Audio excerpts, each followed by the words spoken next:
It was a total privilege, ultimately to be appointed to come and be one of the guardians of the high values of our people. And as I look, many of the colleagues in the founding 11, who I call the Magnificent 11, the first judges, many of them have passed on. And a few of us are still lucky. Justice Albie Sachs, Justice Cato Reagan, Justice Sandy Lengobo, of those initial justices who are still around. But many have passed on after great work that they did for country and all our people. A petition has been launched in South Africa calling for major food retailers to drop food prices and for government to intervene to regulate food prices to ease food insecurity.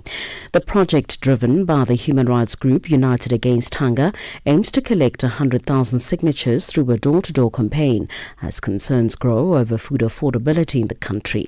Mark Hayward is the co-founder of United Against Hunger. The figures tell us that about 20 million South Africans are food insecure. They experience hunger either every day or perhaps towards the end of the month. And the consequences of that food insecurity are very serious, particularly for children. Statistics tell us that 1 in every 3 children, by the time they are 5, are stunted, meaning that they haven't had enough nutrition in those critical early years of their lives. No, we don't have a food problem because we produce enough food to feed everybody in this country, but we do have a big hunger problem. Thailand says it's seen a remarkable increase in its population of endangered Indo-Chinese tigers. It's the result of a project between the Thai government and the conservation group WWF. The BBC's Electra Naismith has the details. The Indo-Chinese tiger has faced catastrophic declines across its habitat in Southeast Asia. Populations in Cambodia, Laos, Vietnam and southern China have been wiped out, the result of illegal poaching, loss of habitat and the depletion of prey. It's the latter, prey, that's been key to the success of this tiger project. The Thai government and WWF began breeding native deer and releasing them as prey. It's seen the wild tiger population in Thailand's Western Forest complex increase almost 5-fold in the last 15 years to about 200. It's an increase conservationists say is extraordinary. For any news stories you would like to share with us, please do send an email to newsroom@channelafrica.co.za or call us on +27 11 714 4459. For Channel Africa News, I'm Cholani Tulongwebe. SABC News, the African perspective.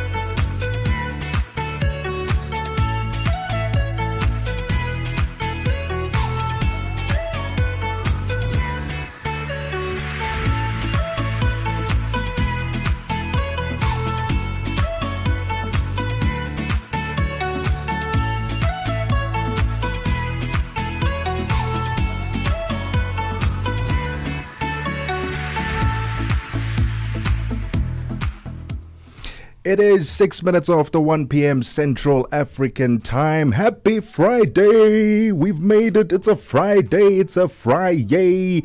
Welcome to The Upside on Channel Africa, the African perspective, coming to you live from the Auckland Park studios in Johannesburg, South Africa. Thank you so much for choosing us this afternoon. You can stream us on our social media platforms at Channel Africa on Facebook and at Channel Africa on YouTube. If you have DSTV, it's channel 802. And as always, you can download the SABC Plus app so you can take us with you wherever you go.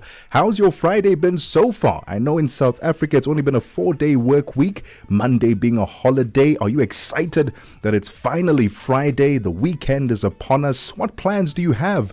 Let us know on our social media on what you, or let us know on our WhatsApp line what you'll be getting up to this weekend. +27 63 406 9126. I tell you what, we've got a star-studded lineup this afternoon. We're talking music, we're talking influencers, content creators.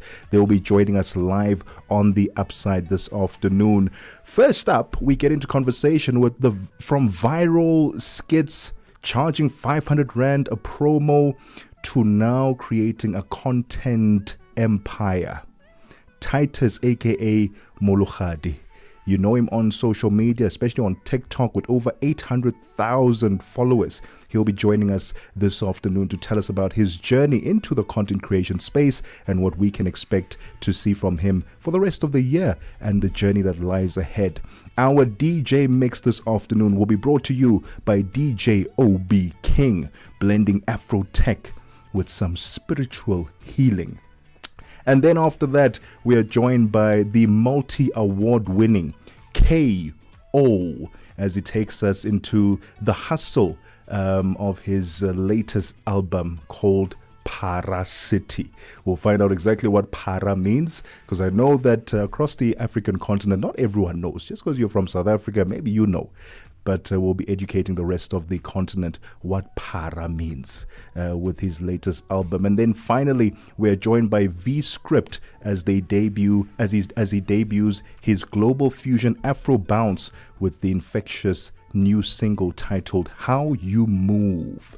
That's all coming up on the Upside this afternoon. On this day in African history, on the 20th of June in 1960, the Mali Federation, a union between the Sudanese Republic and Senegal, gained independence from France. This was in 1960, June 20. And also in 1991, June 20, Kenya lifted its ban on sports links with South Africa after 15 years, marking a significant shift in the country's relationship with the apartheid regime. A little bit of history there for you on this day on the African continent in history. It's now 9 minutes after 1 p.m. Central African time. We'd love to hear from you. Let us know where you're tuned in from this afternoon and what you'll be getting up to this weekend. I need some plans. I need some ideas. So I'd love to hear from you. Our WhatsApp is +27 63 406 9126. Welcome to the Upside. June is Youth Month in South Africa. Celebrate Africa's young voices with us. Channel Africa, the African perspective.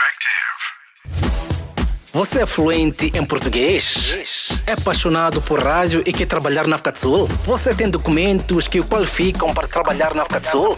Nesse caso, podemos ter uma oportunidade para você trabalhar no Canal África. Envie seu currículo e demonstração para Canal África at newsroom@channelafrica.co.za. Lembre-se, se você não receber alguma resposta nossa em 14 dias, isso significa que você não foi selecionado.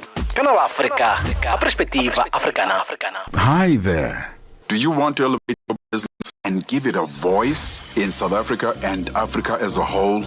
Well, in that case, let Channel Africa make this a possibility. Channel Africa is willing to advertise your business for as little as 30,000 rands or $1,719.18. To get access to these great rates, send all requests to mukwenata@sabc. That's MOKOENATA@SABC. Channel Africa, the African perspective.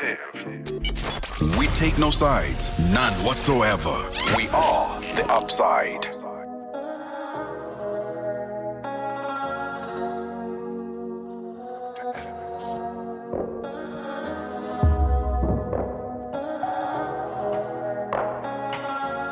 Another banger. We go to East and Central Africa and find Darubinia Africa with I Am Shakif. Madapiri gives us some life. Zochitika, 7 till 8 p.m. Maria Mokumalo comes in 8 till 9. We get some useful knowledge. Kalodiscopia. 9 till 10. We take a look in Africa and beyond. Africa World Hour with Sipiso Makwetla. And we close it up with some love. The Hotlines with Shailen Dikumana. 10 till 12 p.m. on Channel Africa. Across borders, across time zones. On air, online. This is Channel Africa. Africa has a voice, and that voice is Channel Africa. It keeps you in motion, speaking, singing, questioning, rising. Wake up with Rise and Shine 6 till 9. Peter and Asanda as they bring you breaking news, sharp analysis, and the voices that shape the day. At mid-morning, we get on the move with Palisa and Benjamin, digging into the African lifestyle, people, and the things that make Africa smile. 12 till 1, Africa Update with Lulu Kabu, getting in-depth, powerful stories, and the perspective you won't hear anywhere else. The Upside, 1 till 4, live and real, with Tebogo Lekhuleni and Nompumelelo Ngubeni. Tame Ngubeni talks money, Africa in business, 4 till 5 p.m. 5 till 6, we put on a little bit more color.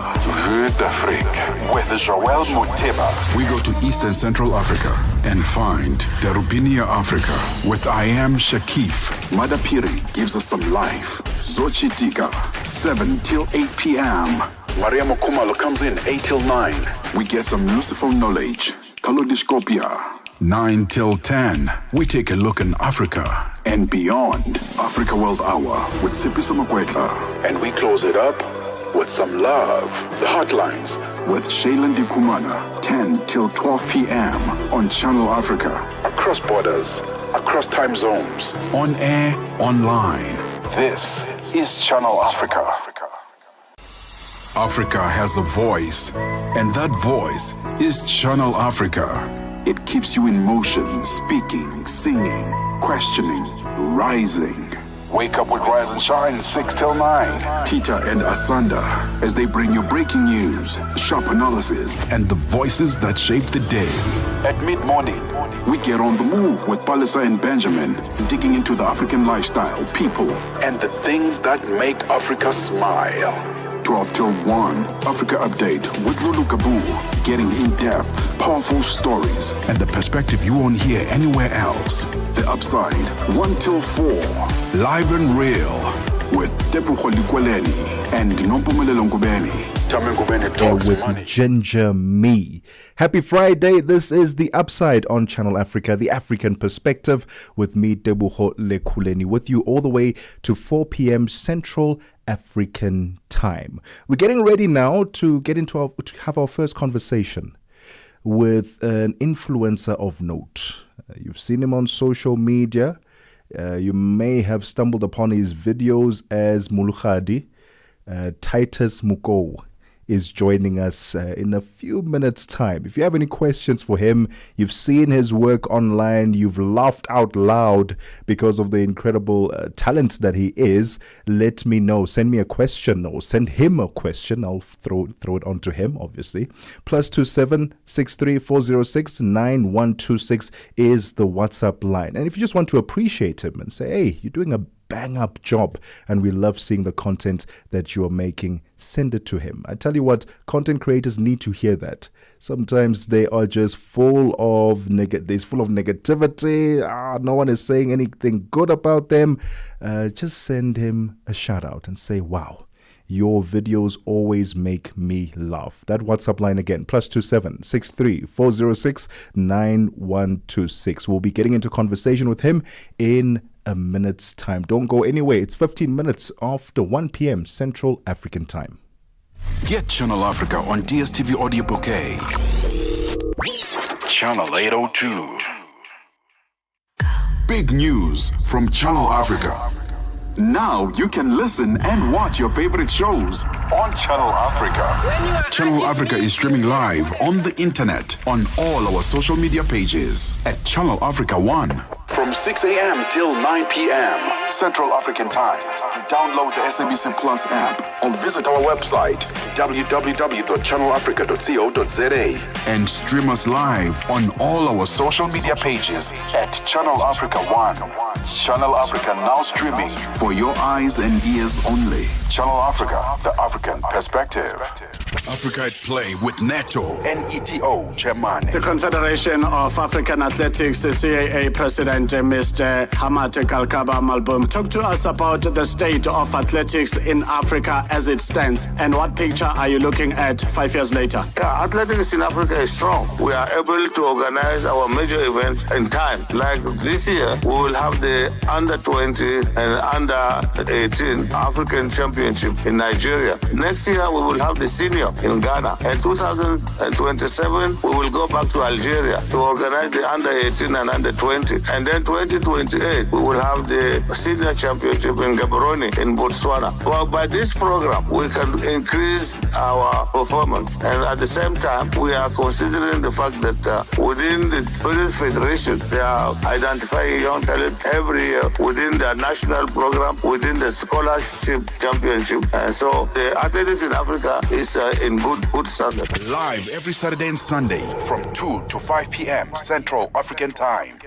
The Upside. On the Upside, your voice matters. 17 minutes after 1 p.m. Central African Time. I tell you whose voice matters. Our guest this afternoon. A content creator of note. An influencer of note. A character of note. Let me tell you something. From charging 500 Rand a promo to creating a content empire.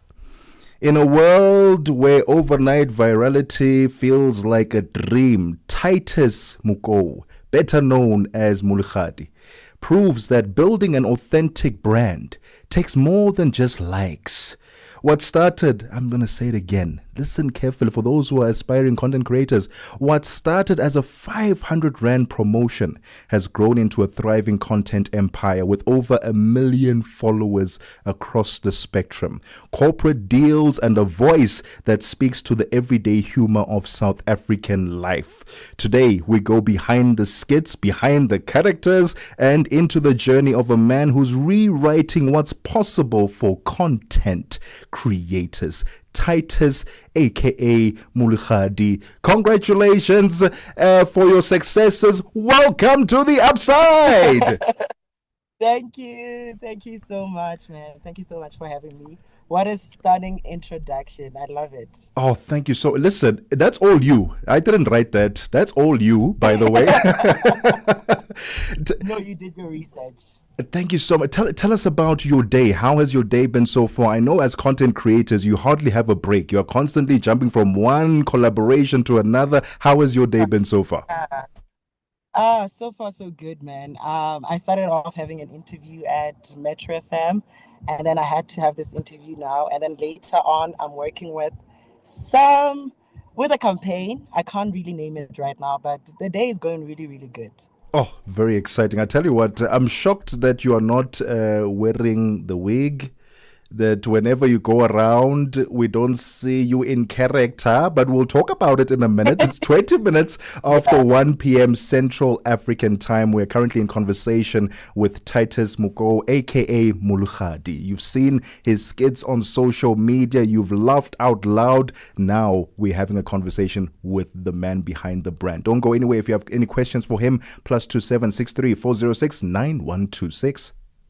Get ready to plug into knowledge with Channel Africa Conversations. South Africa is stepping boldly into a new era of industrial innovation. This week on Channel Africa Conversations, Peter talks energy, from renewables to policy shifting, innovations to inventions, and how it all connects to Africa's future. Surely we can use batteries and battery minerals to transform Africa from an extractive economy to a manufacturing economy. Do you want to stay ahead of the energy curve? Then don't miss our brand new podcast episode, dropping on Thursday, 24th of April on SABC Plus and on YouTube.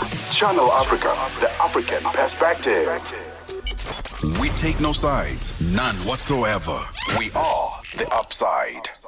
21 minutes after 1 p.m. Central African Time. We are still in conversation with social media sensation Titus, aka Mulukhadi.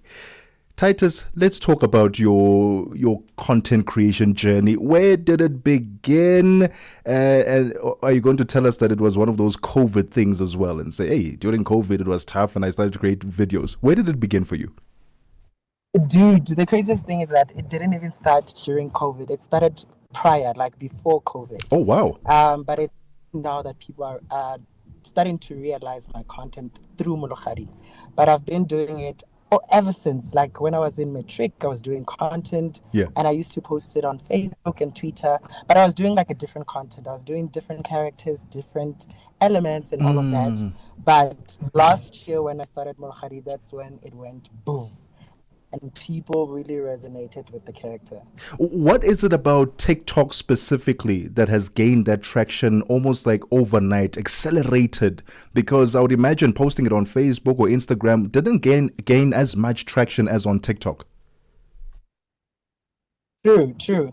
I think TikTok is like the new discovery page. It's like the new platform that is loved and used by everyone, especially during COVID days. Like during those COVID days, everyone knew about this new app that is out there and they wanted to utilize it. So it's still like a new thing for us. That's why when we post videos or anything on that platform, they do so well because everybody uses the app. And also, when you want to do your research, if you want to search about a place, a character, a content creator, you search on TikTok. Even if, like, you check right now, Google and TikTok is the one that is most used for searches, like if you check that.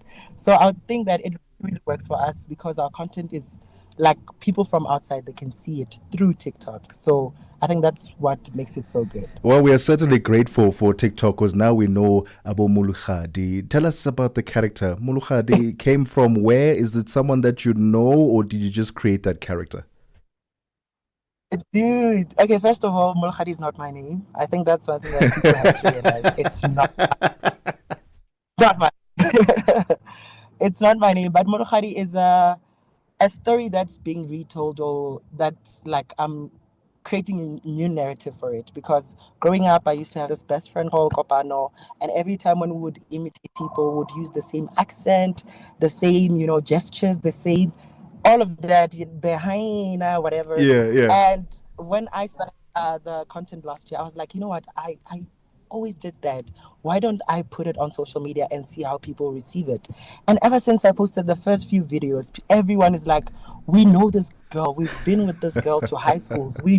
Everyone has a Mulukhadi in their lives. So I would say that there is Mulukhadi within me, but I am not Mulukhadi. And I love the fact that your content is so relevant and people can relate to it. Because as you said, many people come out and say, oh no, I know a Mulukhadi in my school. I went to a Mulukhadi. You have created characters that people can resonate with. And I think that's why your page is so successful. Let's talk about the business side of content creation. How important has consistency been? Because there would be times, Titus, where you're not really in the mood to get into character and shoot, but then you do it anyway because you've now started this trend and you can't just stop midway. Dude, to be honest, when I started this, I didn't really think of it a business or something that's going to help me in terms of monetization. When I started it was just having fun and being like, I want to be famous, I want to be known by everyone. But once I did it, I started monetizing and I was like, actually, this is a 9 to 5 for me, So I really treat it with so much respect. Everyone around me, my family, my friends, they know when it comes to time to create content, because that's my bread, that's my butter, If there's a submission that is due, I make sure that I'm going to shoot, edit, and submit on time. Because one thing that I've realized is the work that you put out there calls for another work, What they see today can get you an opportunity tomorrow. So I respect how I use social media so much. And another tool that I use is I create a lot of videos, draft them, and then on the days where I'm not feeling like the best, that's when I just post, Oh, I love that. That's very smart. Yeah, Very smart. Yeah. And then just a quick one on brand collaboration, especially for those listening in on the conversation right now, where they want to also create content, become content creators. How do you go about selecting which brands you collaborate with? Which ones are in line with what you are trying to do? Oh, dude, great question. Brand alignment for me is the biggest thing ever. When I started working with the few brands that I worked with last year, because I was starting, I didn't know anything about, contracts and, invoices, all of that.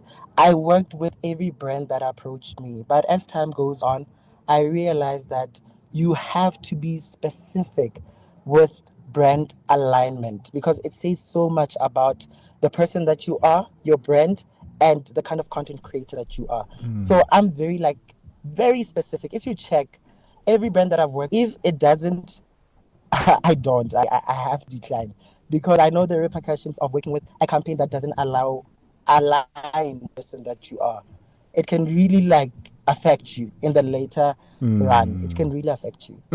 And Titus, it is still Youth Month in South Africa. What is your message to the youth out there, whether they are pushing content creation, whatever the hustle is? What is your message to them for building, being consistent, and then getting to the top, but yet remaining humble? Yes. Humility is number one. I think what I always tell people is, guys, we all have these ideas. We all have these concepts in mind. The one thing that you have to do is to start. More than anything, just start. Because every time I'll start content, and as soon as I have iPhone, I'll start content when I have equipment. I started Molokhadi when I was using an Android. My equipment was horrible, but people really received that content so well because they really, really enjoyed it. And I also saw the bigger picture at the end. So I didn't wait to check if I have equipment or iPhone or anything like that. So what I would say to the youth of today, I would say that start, Tom, or whatever idea, whatever concept, whatever business idea that you have, start, be consistent at it, and it shall go well. Oh, I love that. Just get started. How would Molukhadi say to the listeners right now, follow me on social media, and where can they follow Molukhadi on social media? So now you want Molukhadi. Of course. just for the handles. Okay, let me just tell you the handles and then I'll give you Molukhadi at the end. Ne? Oh, good. So they can find me on social medias. I'm at Titus_Moko, or they can search Molukhadi on TikTok, Facebook, and Instagram as well. And then, just in closing, that's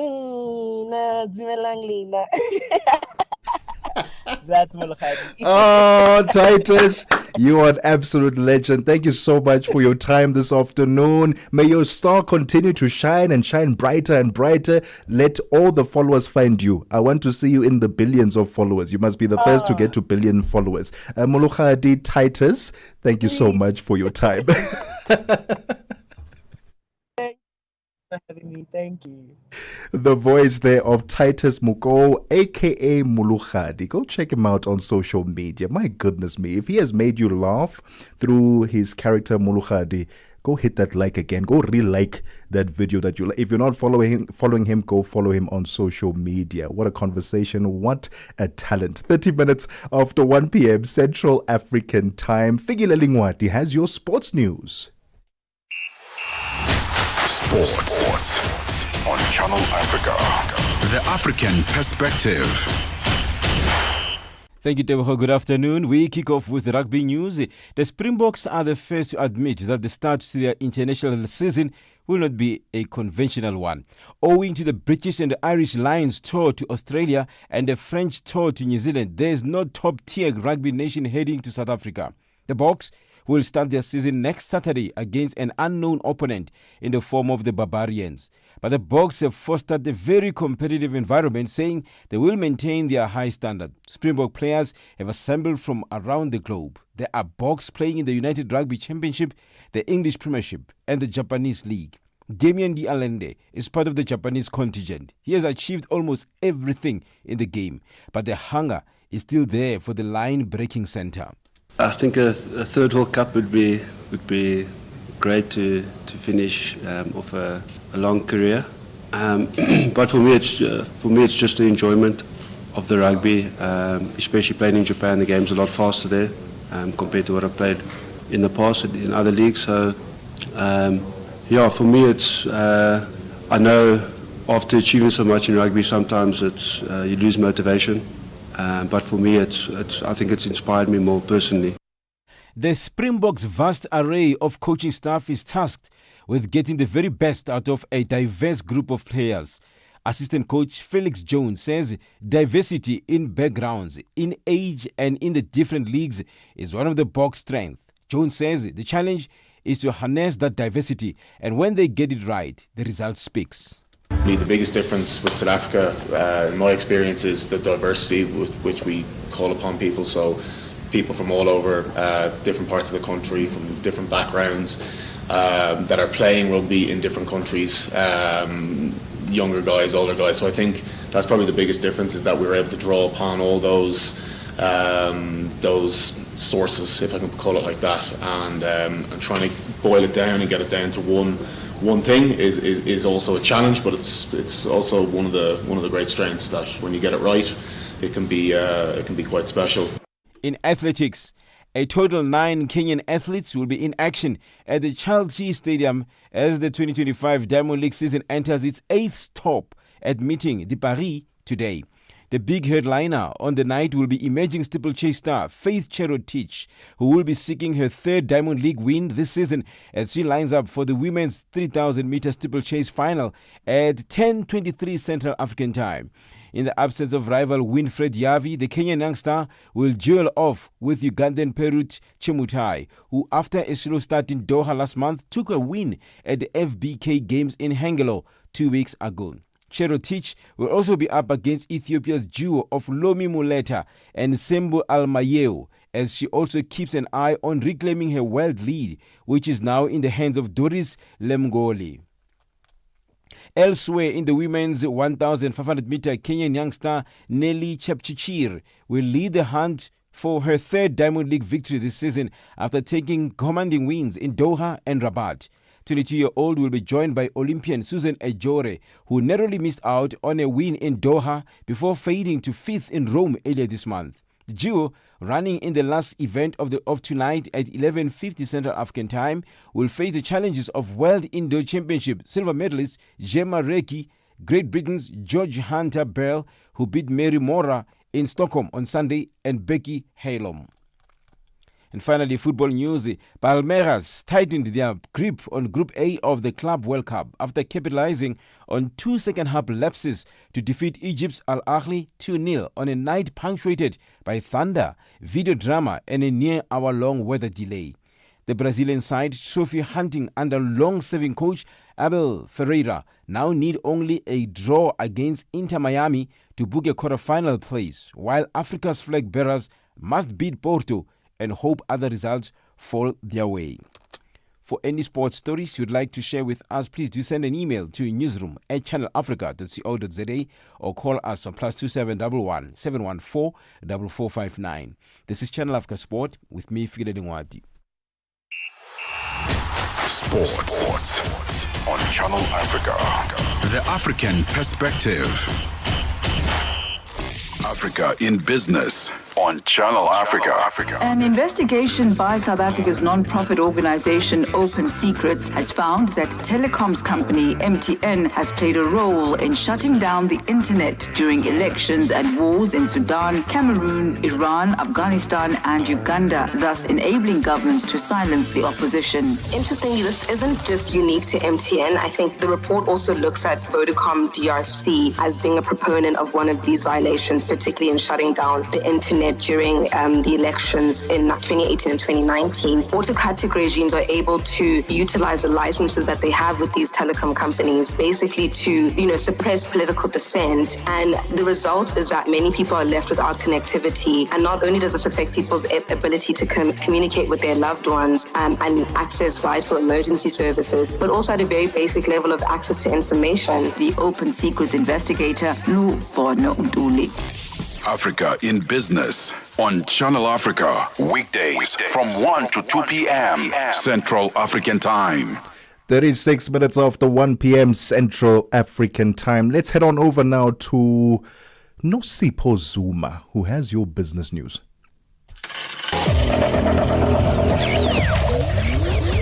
Business news on Channel Africa. The African perspective. Rampant oil theft from pipelines and wells has crippled Nigeria's oil industry in recent years, damaging government financing and stifling exports. Addressing the media in the capital Abuja, Chief of Naval Staff Vice Admiral Emmanuel Ogala said the Navy began verifying oil cargoes loaded at Nigeria's 5 major exports terminals in January to combat oil theft at its source.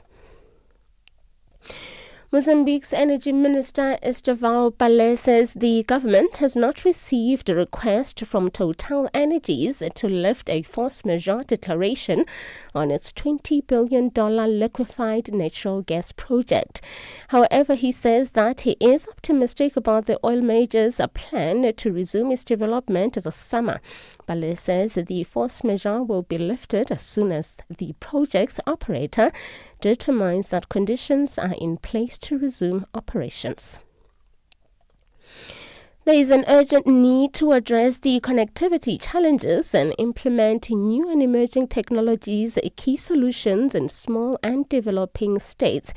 Now, this was the subject at one of the panel discussions on the sidelines of the Commonwealth Business Summit, which ends today in Windhoek, Namibia. Halima Ladame, head of the International Telecommunications Union Area Office for Southern Africa, highlighted Africa's digital divide, noting that broadband penetration varies widely from as low as 11% in some countries to as high as 87% in others. Tamokapisa reports. Only about 30% of Africans live within 10 kilometers of a fiber node, and overall internet usage is under 40%, which is significantly below the global average of 68%.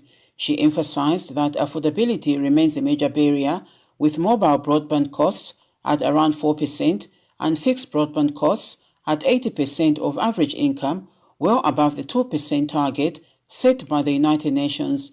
Letame stressed the need for universal meaningful connectivity, ensuring internet access is fast, stable, affordable, and supported by digital skills to overcome challenges such as technophobia and low usage rates across the continent.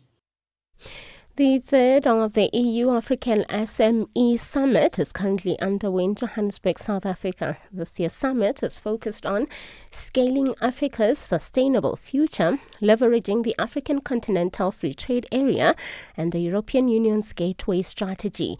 Conference delegates are exploring ways that SMMEs and mid-sized companies can drive sustainable growth across the continent. Nyakuma Tebula, CEO of Procurement Africa, says digital transformation and innovation are vital to ensuring that SMEs are able to drive that growth. Digitization is very important, especially when we are now a globalized economy. To be accessible via digital means is very key for all types of business sizes, and we've found that most businesses are not easily accessible digitally through your traditional means like Google search. So we found that we need to solve for that problem for businesses and communities that are not tech savvy by creating an easy to access platform, easy to use platform. And finally, analysts at International Bank City predict that oil prices could rise by between 15 to 20% from pre-war levels in case of a disruption of 1.1 million per barrels per day in production. The analysts have put the Brent crude's wartime price at between $75 and $78 per barrel. The bank says should the supply disruption be greater than 3 million barrels per day, then Brent could hit $90 per barrel. The Brent crude oil price is currently above $77 this afternoon at $77.17 per barrel. Your financial indicators: $1 is trading at $1 in Nigeria is trading at 1,546 naira 15, and Botswana is 13 pula 32. Kenya, the dollar is trading at 128 shilling 57, and in Zambia it's 23 kwacha 71. The BRICS countries: $1 in Brazil is trading at 5 ruble 49. Russia is 78 rubles 42. India is 86 rupees 67. China it's 7 yuan 18, and in South Africa $1 is trading at 18 rand 5 cents. $1 is trading at 74 pence to the British pound and 87 to the euro. Looking at commodities, gold is trading at $3,350 and platinum at $1,291 per ounce. The price of Brent crude oil is at $77.30 a barrel. Now, for any business news stories you would like to share with us, please send an email to newsroom@channelafrica.co.za or call us on +27 11 714 4459. For Channel Africa Business, I'm Nosipho Zuma.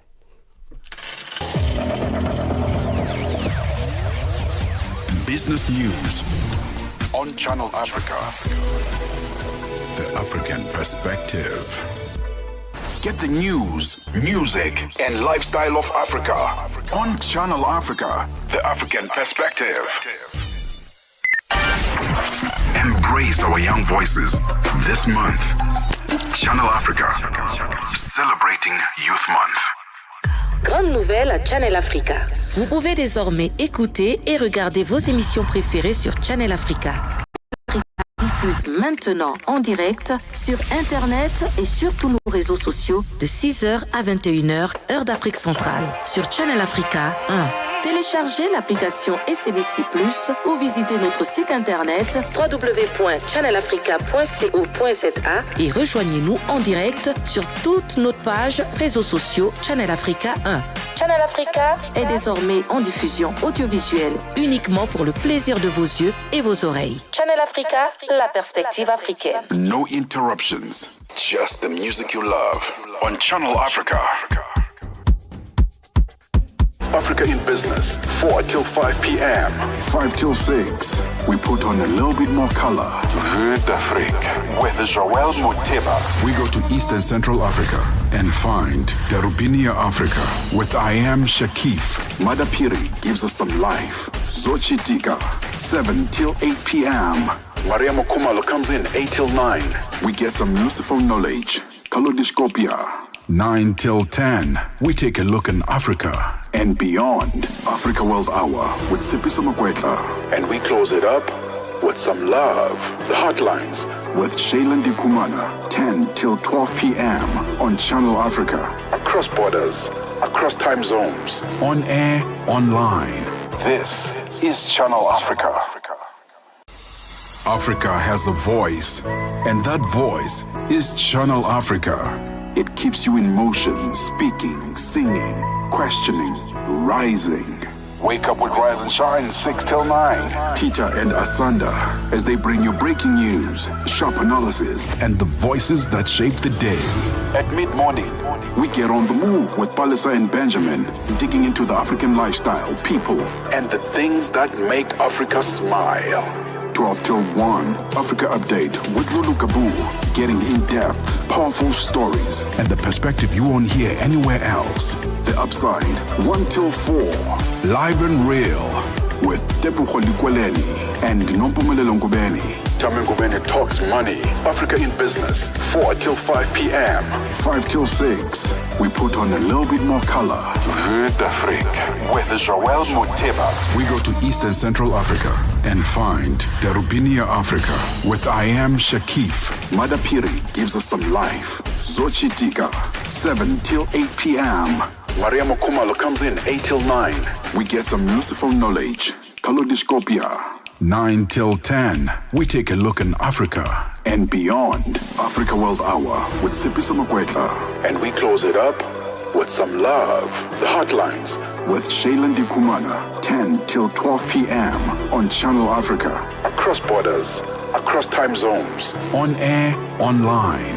This Yes. Right. It's a musical Friday. Oh, featuring Arya Star there on that one. It's a musical Friday on the Upside on Channel Africa, the African perspective. And it's a happy Friday to you. Hope you're having a fantastic time so far. And that the weekend upon you, the weekend that is to follow, will be full of adventure, excitement, traveling. I don't know why some people still choose to spend the weekend at home. Actually, no, that sounds very pompous of me, because maybe sometimes you just want to relax and not do much. Maybe that's you this weekend. You've had a hectic week and you just want to relax. That's fine. But if you're traveling and exploring, even better, even better. It's time for What Caught Your Eye. And as always, I don't do this by myself. I am doing it with the phenomenal Nombuyiselo Tango. How are you doing, ma'am? I am great. And yourself? Can't complain, can't complain. It's a Freaky Friday. Freaky Friday. Why is it freaky? No. Who came up with that? Fridays are just freaky. Whether you're indoors, outdoors, living your life, or simply living by. Are you a homebody? I was saying that I don't understand people who stay at home on the weekends. You're a homebody. Everybody assumes that I go out. Yeah. But I don't like crowded places. I can't handle a lot of people at once. What's your ideal going outside of, obviously, your ideal will be staying at home, being at home, series. But if you were to go out, what's the ideal setup? Like activities. I have to be going out there to do something. Okay. Don't tell me I should just go out there to eat or rather drink and look at people in the small room and it's stuffy and it's hot and it's packed. Not that. Like quad bikes. Yeah, but quad bikes is like very minimal for me. Like skydiving. Bungee jumping. Extreme sports. Yes, that's me. That's why I hardly go out. Because when I do go out, I'm going to go out. Have you done shock cave diving or shock cage diving? No. Have you done that yet? No. Do you want to? I've been contemplating that simply because I've never done it, but I don't see the hype around it. I think it's a scary thing, It's really not that scary because sharks actually don't attack humans that much. They really don't, but being face to face with that predator in its natural environment, that's scary. I know you are in a cage and you are protected, but my God, that's still a scary thing. I've never done it before. I would like to, though, just for vibes. I would like to try. You know what? We're gonna try and do it. We're gonna try and do it whenever we're out there doing an OB. We will slot it in somewhere. We'll do our pleasure. I love that. Yeah. It's time for What Caught Your Eye. We'll do a very quick intro to What Caught Your Eye, and then we'll take a quick breather because we've got some bills to pay. What caught your eye? Listen, Alostro. If you don't know Alostro, back in COVID days, when everybody, most of the homeless people, they gave them shelter actually, and a lot of them complained about how the facility was, how they kept the upkeep of it all, right, and the service of it. And while they were doing an interview, our SABC channel obviously was conducting an interview, and he was there in the background. Out of all the things that everybody said, he had to come in and said, some of them are feeling a lost road. And that's how the name came about.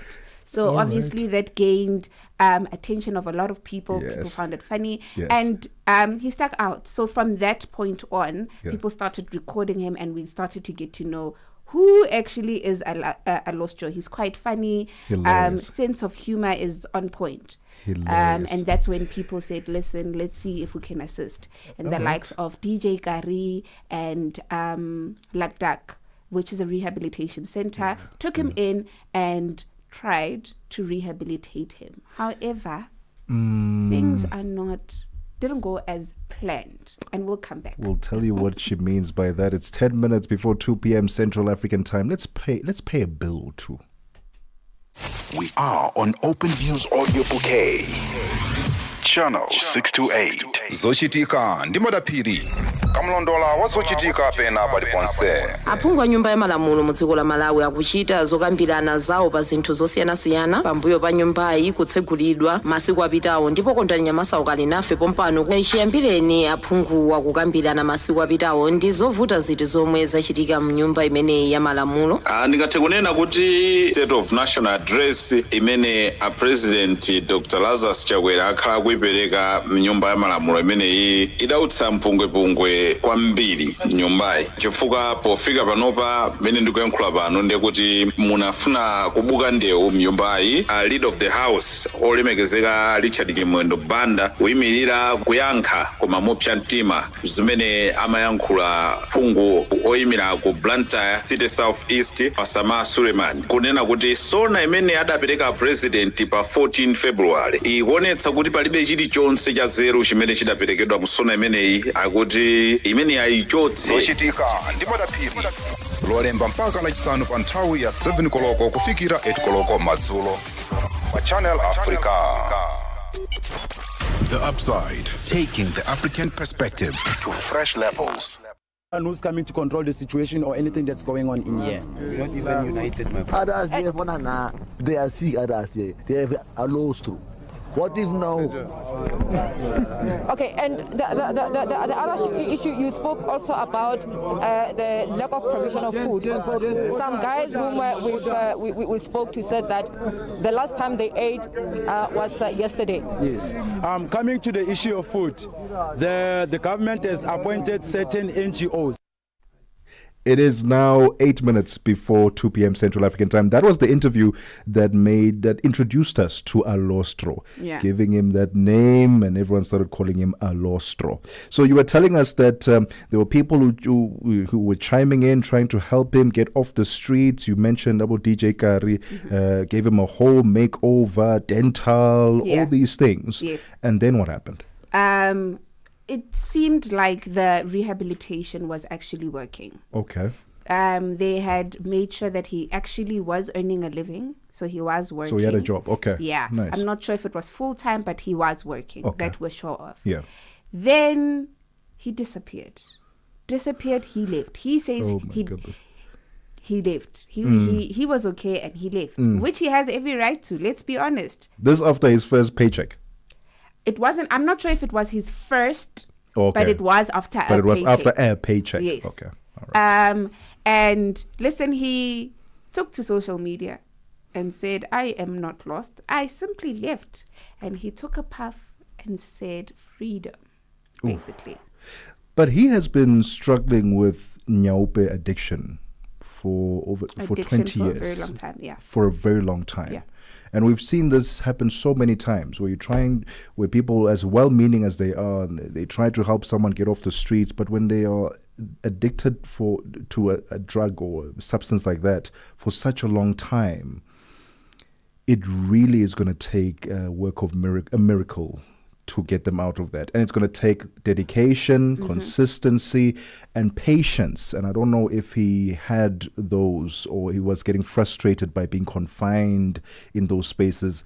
Was he ready to let go after so many years of being on the that's track? the thing. With rehabilitation, it stems down to you. If you want the help, if you want to let go of that substance you're using and you want to change your life. So if he then felt like, life is hard and I'm not ready to do this one man. It's a pity because he wasted resources that others would have really, really prayed to get such resources and such assistance. But also it's us coming from, we don't know him personally. We don't know what he's going through. But it's such a sour taste in the mouth. Like it's bitter. Right? Because we were all rooting for him. And it's not the first time we see this. We've seen it before with another homeless man who is very eloquent, speaks eloquently with his English. He's still around here. He's still around. Yeah, just by at here. the Auckland Park somewhere. We see him almost every day. And we're seeing a repetition of this. So where are we getting it wrong? Ubonga is, by the way, the person. Bonga is his name. Where are we getting it wrong? Because are we now imposing onto them that, listen, you need to fix your life? whereas they're not ready to take that step, and they feel pressured, hence they accept it after all.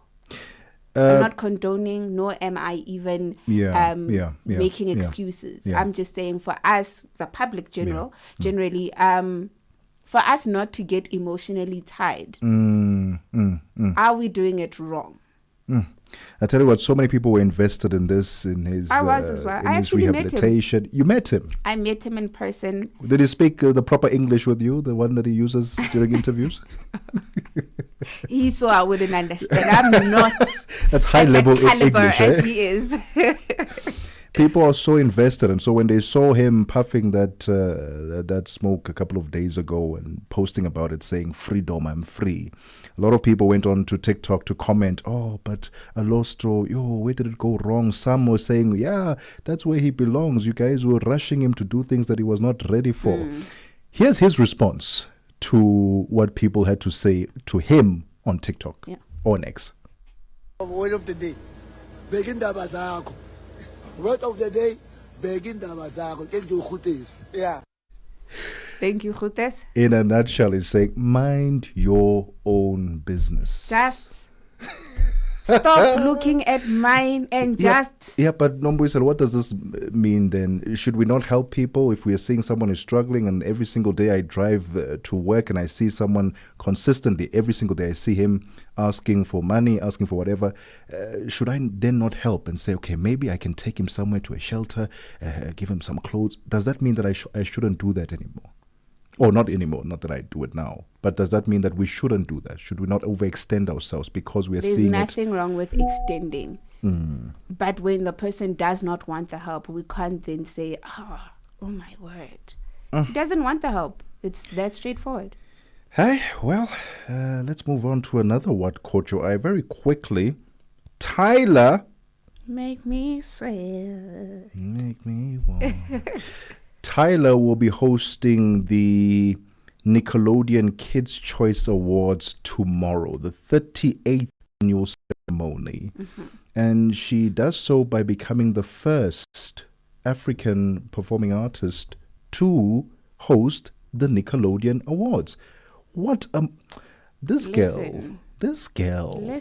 Since 2019 to 2025, over 100 nominations and about 30 wins, including a Grammy.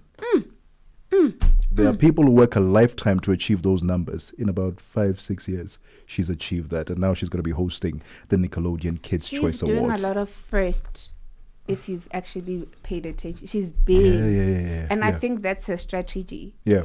If I can't do everything, let me select which ones I want to do, and let me be the first and be the best at it. She's got a great team. I always say this. Her team, guys, take me. Shout out to Tyler, and all the best tomorrow with the Nickelodeon Kids' Choice Awards. If it's your birthday today, happy birthday. It's the 20th of June. If you're celebrating it today, we've got a special message to you. Yo, today your birthday, number song for you. 21, 22, 23, 24, 25, 26, 27, 28, 29. Happy birthday. To you. It's 10-2. Actually, it's not 10-2. I'm counting in seconds. It's less than a minute to go to 2 p.m. Central African Time. Jwalani Tulongwepe has your latest news. SABC News. The African Perspective. Thank you, Tebogo. Top stories. Asawa, at least 12 people killed in a mine collapse in eastern DRC. And Israel and Iran carry out further airstrikes against each other. Good afternoon. A collapse at a coltan mine in Eastern Democratic Republic of Congo's North Kivu province has killed at least 12 people. Reuters is reporting that dozens more escaped from the artisanal mine when it collapsed yesterday. The reasons for the collapse were not immediately clear. Small artisanal mines around the town of Rubaya produce around 1/6 of the world's supply of coltan, a metallic ore crucial to the production of smartphones and other electronic devices. The M23 rebels have reported reportedly controlled the area since the mid 2024 and charge a tax of 15% on the value of that coltan production. The fifth group of soldiers returning from SADC mission in the Democratic Republic of Congo has arrived back in South Africa. 258 soldiers landed at Bromfish International Airport in Bloemfontein in the Free State this morning. They will be briefed at Dempi Military Base and will commence with a demobilization process, which includes health screenings, psychological support and reunification services. The group was expected to arrive yesterday, but due to some delays in Tanzania, they only departed in the early hours of the morning. The sixth group is expected to come back home tomorrow. Still in South Africa, President Cyril Ramaphosa says the state must be at the forefront of deepening the country's respect for the Constitution and the Constitutional Court. The president was delivering the keynote address at an event celebrating 30 years since the establishment of the Apex Court in Johannesburg today. He says the advancement of socio-economic rights in relation to housing and basic rights has not progressed far enough. Ramaphosa lamenting the lack of implementation of court orders set by state departments, which result in the erosion of public trust in institutions. We must acknowledge the troubling irony of lauding the Constitutional Court's progressive judgments on one hand, especially on socio-economic rights, with the reality that the state apparatus has in many of these cases had to be compelled by this very court to fulfill its obligations. This points to widespread and systematic shortcomings in service delivery that must be addressed. Our people should not have to resort to litigation to have their rights realized. Rwanda has arrested prominent opposition leader Victoire Ingabire. Ingabire is being held at a detention facility in the capital Kigali on charges of inciting the public and creating a criminal organization. She was freed in 2018 after serving 6 years of a 15-year jail sentence handed to her in 2012 following her conviction on charges relating to conspiring to form an armed group and seeking to minimize the 1994 genocide. Ingabire, who heads an unregistered opposition party, returned from exile in the Netherlands to contest a presidential election in 2010, but was barred from standing after being accused of genocide denial. Israel and Iran have carried out further airstrikes against each other as the conflict continued into a second week. The Israeli military said it attacked dozens of targets, including what it called missile manufacturing sites in Tehran area. In Israel, and Iranian missiles struck a technology park.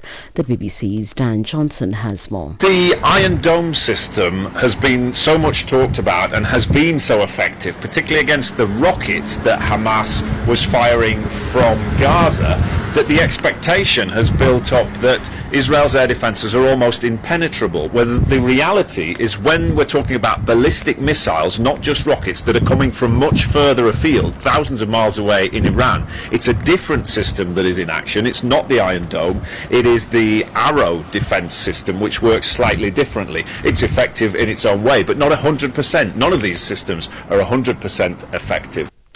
Recapping the top story this hour, a collapse at a coltan mine in Eastern Democratic Republic of Congo's North Kivu province has killed at least 12 people.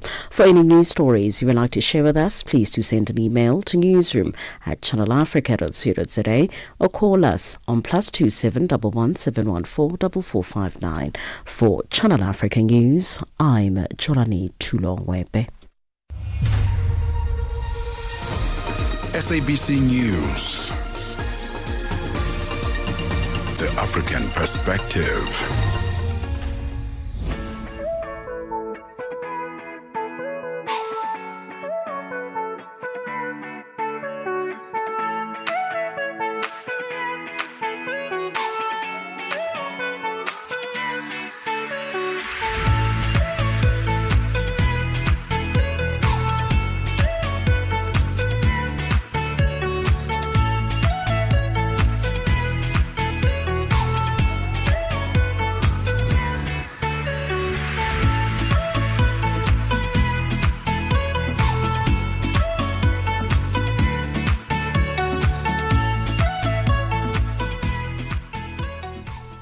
6 minutes after 2 p.m. Central African Time. It's the second hour of The Upside on Channel Africa, the African perspective, with me, Tebogo Lekhuleni, with you all the way to 4 p.m. Central African Time. Happy Friday. Here's what's coming up in this hour of The Upside. We've got our DJ mix coming up in a couple of minutes' time, and our DJ mix is brought to you courtesy of O.B. King.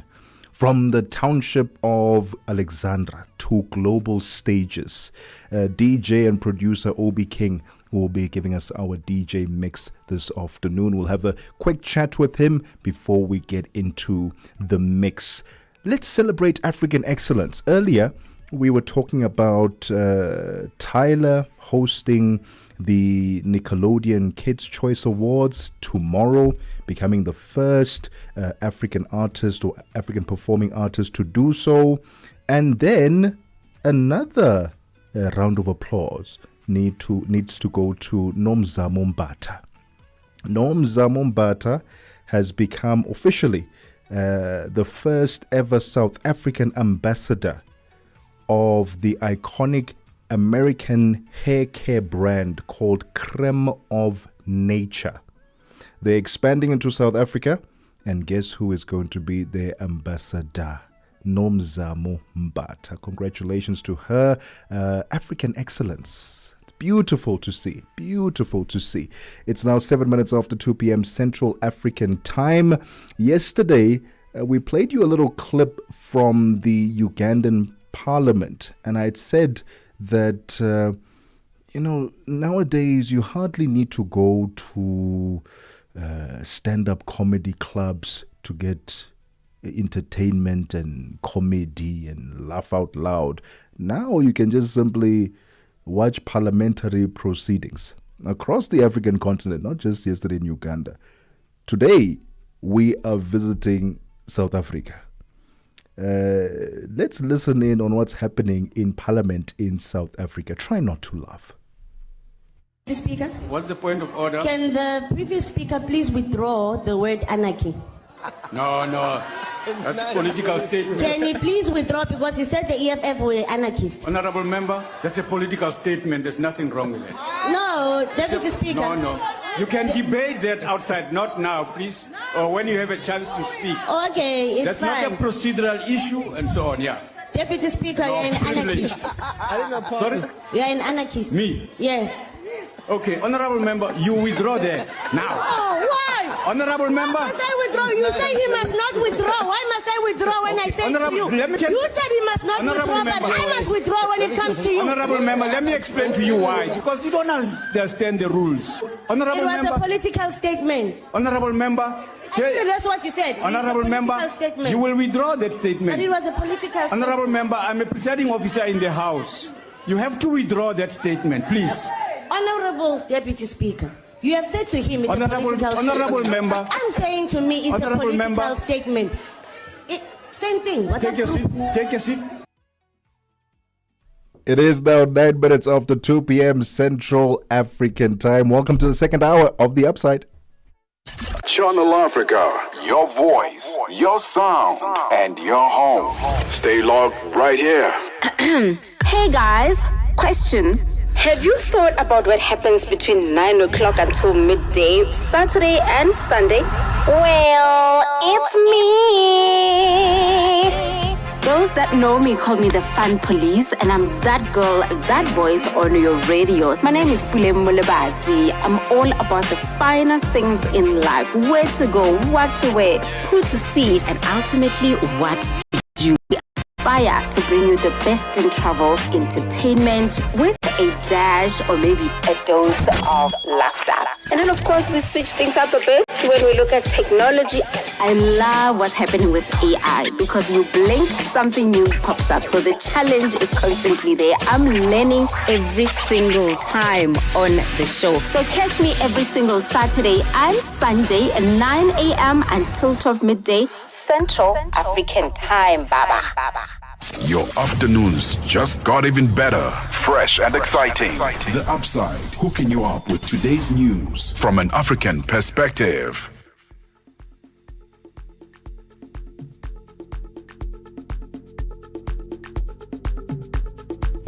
The Upside. On The Upside, your voice matters.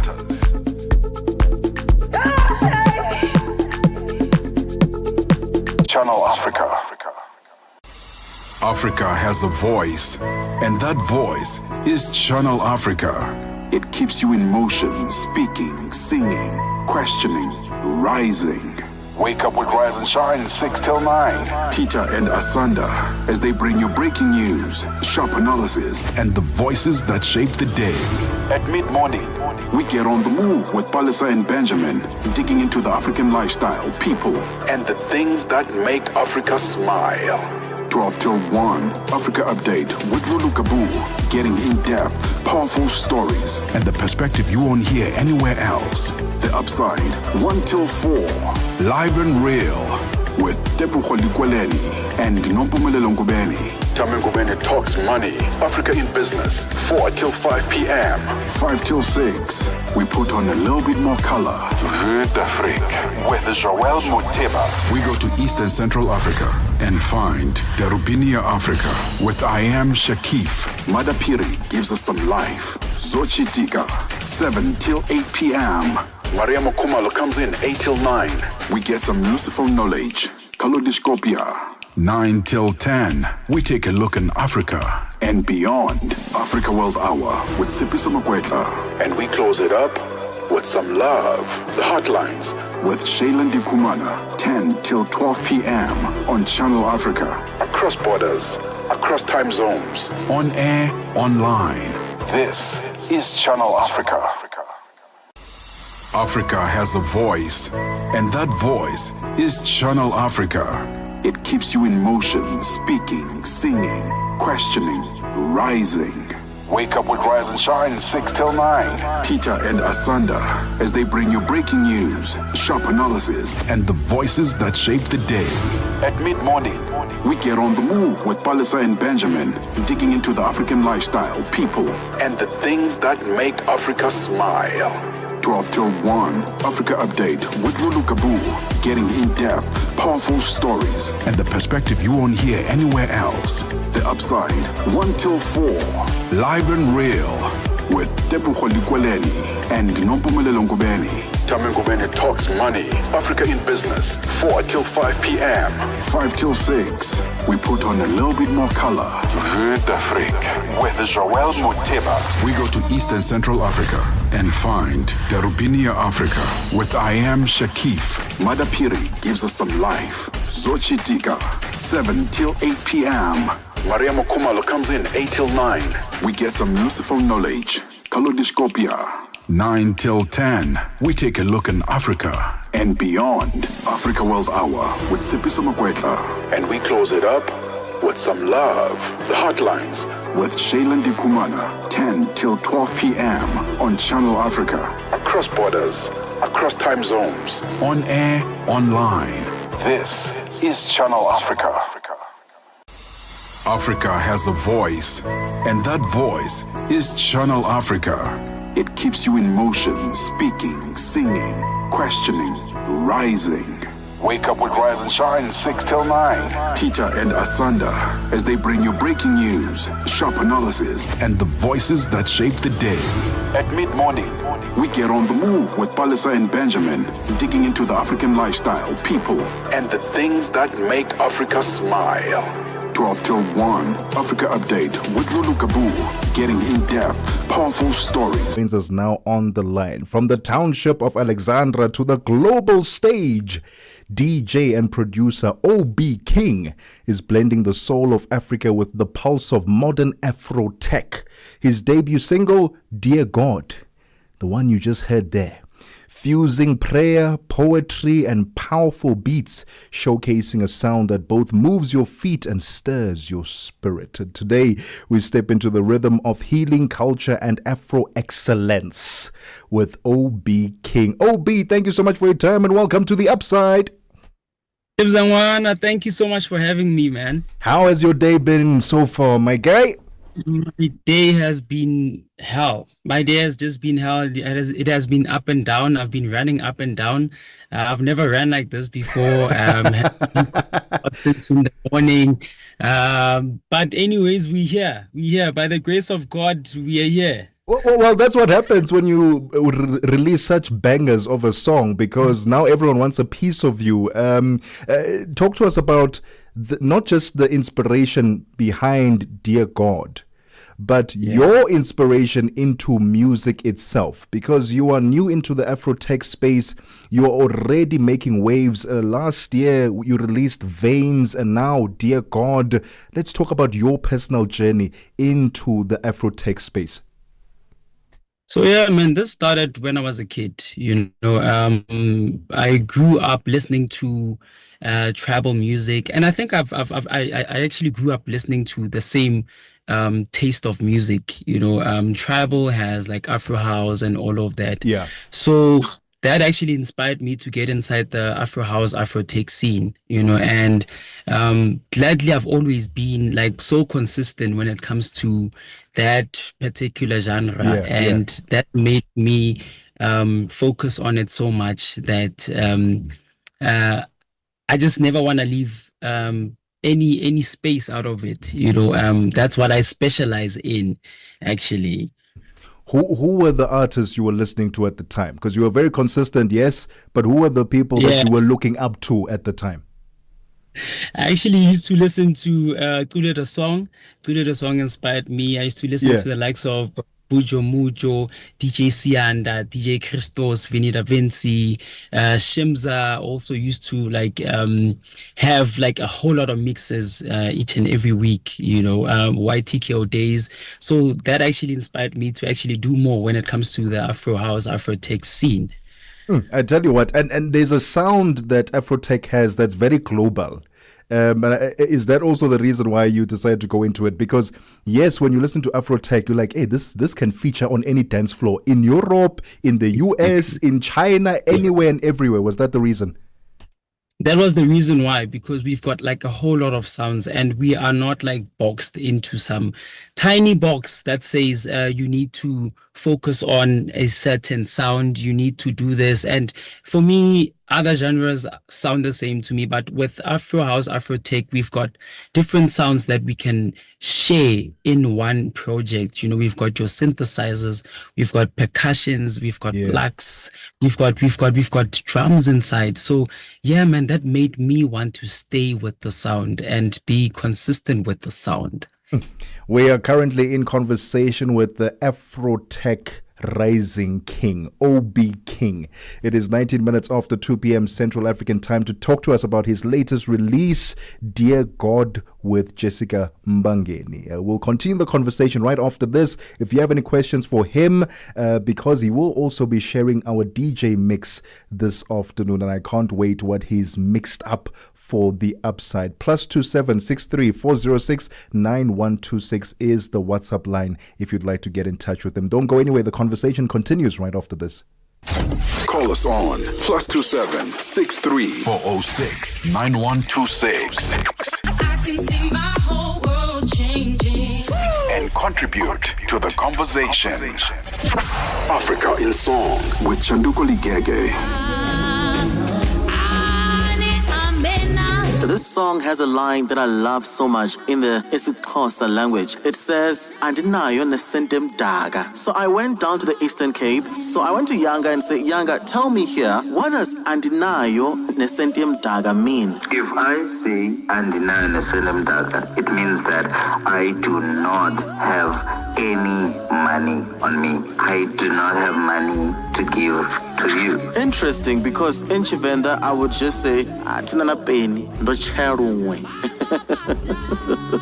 I wonder if you have that expression in your home language when you want to say you're broke, but in a very creative way. What do you say? I'd like to hear from you. Africa in Song with Tebogo Lekhuleni. Whatever you want to hear about today's talk, you can only get it on the upside. Every weekday, 2 to 5 p.m. Central African Time. We're still joined on the line by Afro Excellence, rising king in the Afro tech space, Obi King, DJ, producer. Obi, you mentioned that music can be a form of healing. Do you share exactly. those? Do you share those sentiments, especially when you are creating music? Is that the ultimate achievement for you to ensure that this song that I've created is one that will also heal people? Most definitely. First and foremost, when I do my own projects, they come out as I feel. So with Dear God, it's how I felt, at that time. Even the instrumental will tell you and how spiritual it is, because I'm a very spiritual person. And I felt that the world was turning upside down. When me and Mom Jessica went in studio, we felt that the world is going upside down. It's not the same as before. So she went on with it and recorded that, and she actually had a one take thing, Oh, wow. and she prayed. Yeah, she went on one take. She prayed for the whole world, with what's going on right now, the GBV, human trafficking, etc. So she went on and prayed, and just like she prayed on her vocals, I prayed on my own instrumental, before anything else. And, for me, that made quite sense, and it was like a connection that we didn't even plan. Yeah. So whenever I do my projects, I actually do them based on how I feel. If I'm happy, I'm gonna take out a happy project. The project is, it's quite happy. It's got like a lot of drums. So with this one, it was quite chilled. It didn't have a lot of instruments in it, and I just wanted people to hear how Jessica is pleading for us to change, for the world to change. How did that collaboration come about? I actually met Jessica through a friend, Mimi. Mimi actually called Jessica and was like, hey, there's this boy that actually is fond of your work. I need you to be on a project with him, And ever since I met her, she has always been like the one that called me now. And now I didn't call Jessica, I didn't call her. Yeah, Jessica called me and was like, hey, Mtanam, can you say let's cause us a thing, So I was like, you know what? So I was like, we need to do everything. We need to do the work. And we got in studio and like we actually worked on more tracks, and she was the one that was saying, hey, Tanam, kasebenze, and you need to release this one. Like with this one particular, she has always wanted this song to come out. And this is, unfortunate that she's not around. She's not she's not living anymore, So I just had to take it out on behalf of her. When are we getting a proper body of work? A whole EP, an album? Because you've been teasing. You've been teasing Veins, Final Child, and now Dear God. When are we getting a proper one? Yesterday I was just in studio with a friend of mine, PKMZ, and Sapta as well. So I'm gonna have like an EP. I'm actually 4 tracks in. Actually finished the 4 tracks in one day, so I'm actually proud of myself for that. So an EP is coming up next, not a single. I want an EP to come up next because I've been teasing people, and I don't want to be teasing people forever. Now people are complaining that, Obi, you can't do that. We can't do that. We need an EP now, body of work, 5 track, 6 track thing, so that people can also enjoy like more sounds from me, not even just the single. Oh, I love that. We need it. People have been crying about it. After listening to Veins myself, I was like, wow. This guy needs to get out like proper work. We need to hear it. Talk to us about live performances. Any upcoming performances that we can look forward to? I know you're a DJ, you produce. Tell us about your weekend, if you have anything lined up. I've got Sega Culinary today, and I've got Tiger's Milk On Saturday, I don't have anything. Tomorrow, I don't have anything. On Sunday, I don't usually make plans because I go to church. I'm a church boy. So okay. I just focus. I just focus on God on Sundays because I don't see like any need to make plans on a Sunday. Like if you want to have a piece of me, you'll have a piece of me in the evening. But in the morning, during the day, you must leave me alone. But so far, I've got Sega Culinary in Alex, and then I've got Tigersburg here in Randburg. All right. And then quickly from you, dream collaborations. And I want to know dream collaborations from South Africa, dream collaborations from Africa, and then dream collaborations worldwide, globally. In SA, I need to go for Tulo the song. Prince KB as well. I've got Cairo as well. I've got DJ Vitoto as well. Kondrizitubu. If you know Kondrizitubu, then you will know. Personally, me, I don't know. You don't know. And now I'm embarrassed because me, I don't know. But now I must do research. Now you must do research. You remember Push Korokoro? Oh, yeah. Oh, wow. That I remember. Yeah. Now you're revealing my age, but yes, okay, yes. So yeah, man, I'm just looking forward to working with those people. I just wish God could open my doors, for more and more prosperity. International, I would go for David Guerrero. Oh, of course. Okay. David Guerrero. Yeah. And you see, I didn't even mention Black Coffee because a lot of people, when I play, they'll be coming to me and saying, "Hey, Obijo, you remind me of Black Coffee. How you play, you remind me of Black Coffee." That's a compliment, though, is it not? That's a nice compliment because it actually comes often. It actually comes so much often. Everyone says that, and I don't see that. And even when I'm playing, I don't even imagine myself as him. Even though he's a big inspiration. But I never see myself in those shoes. But if people are seeing me in those shoes, then I mean, it must be saying something, it must say something to everyone. And to me personally, I need to be grateful for that people see that in me. You're doing something right. That's what it means because what a legend he is. And you are also on the come up and you're doing an incredible job. Let's talk about the mix that you've created for the Upside this afternoon. What can we expect? You can expect songs. I think I've actually compiled a bit of throwbacks. I've got Cairo there. I've got Vitoto on the mix. I've got PKMZ on the mix. Nice. I've got Sub on the mix. I've got my own production as well on the mix. So yeah, man, people can expect fire on the mix. Always fire. We can't wait. We can't wait to hear it. And Obi, where can people find you on the socials? They can find me at ob.king on Instagram, ob.king TikTok, ob.king Facebook, and no Twitter. No Twitter? No Twitter. Was that intentional?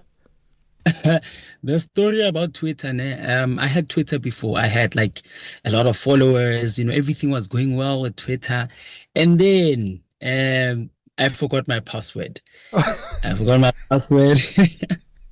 Forgot my password and didn't want to create a new Twitter account because I was like, now I need to get new followers. It's gonna take time, So I was like, I'd rather stick with what I have: TikTok, Facebook, and Instagram. They actually work for me perfectly fine because what I hear about Twitter is just chaotic. I don't even wait to see what's happening on Twitter and all of that. I'd rather just mind my own business, talk to Nombuiselo and talk to Tebza, and just you guys will tell me what's happening in the streets. I love that. Obi, thank you so much for your time. All the best with the latest release of Dear God, and we certainly hope that it reaches those high numbers and that it goes global and viral as it should be. What a banger it is. And thank you so much for our Upside mix this afternoon. Really appreciate you. Thank you so much for your time this afternoon. Thank you so much for having me, Debs. Enjoy the rest of your day. You too, sir. The voice there of DJ, producer, OB King. It's 30 minutes after 2 p.m. Central African Time. Fikile Lingwati has your sports news. Sports on Channel Africa. The African perspective. And in this hour in our sports, we begin with football news. Zambia women's national football team coach Nora Hoptel has named her final 24-member squad for Women's Africa Cup of Nations WAFCON today. Nora has selected a team which comprises of internationals and local stars, and the team is in camp before shifting base to Morocco for an international training camp set to start on the 24th of June. Zambia is in the same group alongside Morocco, Senegal, and the Democratic Republic of Congo. And Zambia will first trade tackles with Morocco on the 5th of July at the Olympic Stadium in Rabat. Now, rugby news. The Springboks are the first to admit that the start to their international season will not be a conventional one. Owing to the British and the Irish Lions tour to Australia and the French tour to New Zealand, there's no top-tiered rugby nation heading to South Africa. The Boks will start their season next Saturday against an unknown opponent in the form of the Barbarians. But the Boks have fostered a very competitive environment, saying they will maintain high standards. Springbok players have assembled from around the globe. There are Boks playing in the United Rugby Championship, the English Premiership, and the Japanese League. Damien Allende is part of the Japanese contingent. He has achieved almost everything in the game, but the hunger is still there for the line-breaking center. I think a third World Cup would be great to finish off a long career. But for me, it's just the enjoyment of the rugby, especially playing in Japan. The game's a lot faster there compared to what I've played in the past in other leagues. So, for me, it's I know after achieving so much in rugby, sometimes it's you lose motivation. But for me, I think it's inspired me more personally. The Springboks' vast array of coaching staff is tasked with getting the very best out of a diverse group of the players. Assistant coach Felix Jones says diversity in the backgrounds, in age, and in the different leagues is one of the Boks' strengths. Jones says the challenge is to harness that diversity, and when they get it right, the result speaks. The biggest difference with South Africa, in my experience, is the diversity with which we call upon people. So people from all over different parts of the country, from different backgrounds, that are playing rugby in different countries, younger guys, older guys. So I think that's probably the biggest difference, is that we were able to draw upon all those sources, if I can call it like that, and trying to boil it down and get it down to one thing is also a challenge, but it's also one of the great strengths, that when you get it right, it can be quite special. Now, athletics. A total 9 Kenyan athletes will be in action at the Charity Stadium as the 2025 Diamond League season enters its 8th stop at Meeting de Paris today. The big headliners on the night will be emerging steeplechase star Faith Cherotich, who will be seeking her 3rd Diamond League win this season as she lines up for the women's 3,000-meter steeplechase final at 10:23 Central African Time. In the absence of rival Winfred Yavi, the Kenyan young star will duel off with Ugandan Perut Chemutai, who after a slow start in Doha last month, took a win at the FBK Games in Hengelo 2 weeks ago. Cherotich will also be up against Ethiopia's duo of Lomi Muleta and Sembo Almayeu, as she also keeps an eye on reclaiming her world lead, which is now in the hands of Doris Lemgole. And let's end with tennis news. The classical singer Andrea Bocelli has released an unexpected duet with his fellow Italian and tennis world number 1, Jannik Sinner. The BBC's Silclisia Sala has the details. The Italian tenor has described the lyrics as a tribute to resilience and said he admires Jannik Sinner's humility. That's the most important thing. In response, the tennis champion said that hearing his voice in one of Bocelli's songs was incredibly moving. The track has been described as a musical dialogue between two Italian icons, but it has received a mixed response on social media in the short time since its release. Some have hailed it as the summer hit they didn't know they needed, while others have dismissed it as cringeworthy. Others are calling the tennis champion Yannick Sinner. For any sports stories you'd like to share with us, please do send an email to newsroom@channelafrica.co.za or call us on +2711 714 4459. This is Channel Africa Sport with me, Fide Lungwati. Sports on Channel Africa. The African perspective. The Morning Switch Weekend with the Shy Guy. Mazuka Wanji Nonse, Zukani, the Shy Guy, a Morning Switch. Have you ever listened to a song and then it gives you goosebumps? Because it takes you way back in the 80s. My goodness. Hey, baby. You hear Yvonne Chaga Chaga there. I want to talk to the DJ. And then the DJ goes like, hey, baby, I've got you on the other side. Huh? There were no WhatsApps then, right? There were no sliding in the DMs at the time. Oh, man. Your weekend mornings are activated with the Shy Guy on the Morning Switch. 36 minutes after 2 p.m. Central African Time. This is still The Upside with me, Tebogo Lekhuleni, with you all the way to 4 p.m. Central African Time. For now, let's hand over the mic to Nosipho Zuma, who has your business news.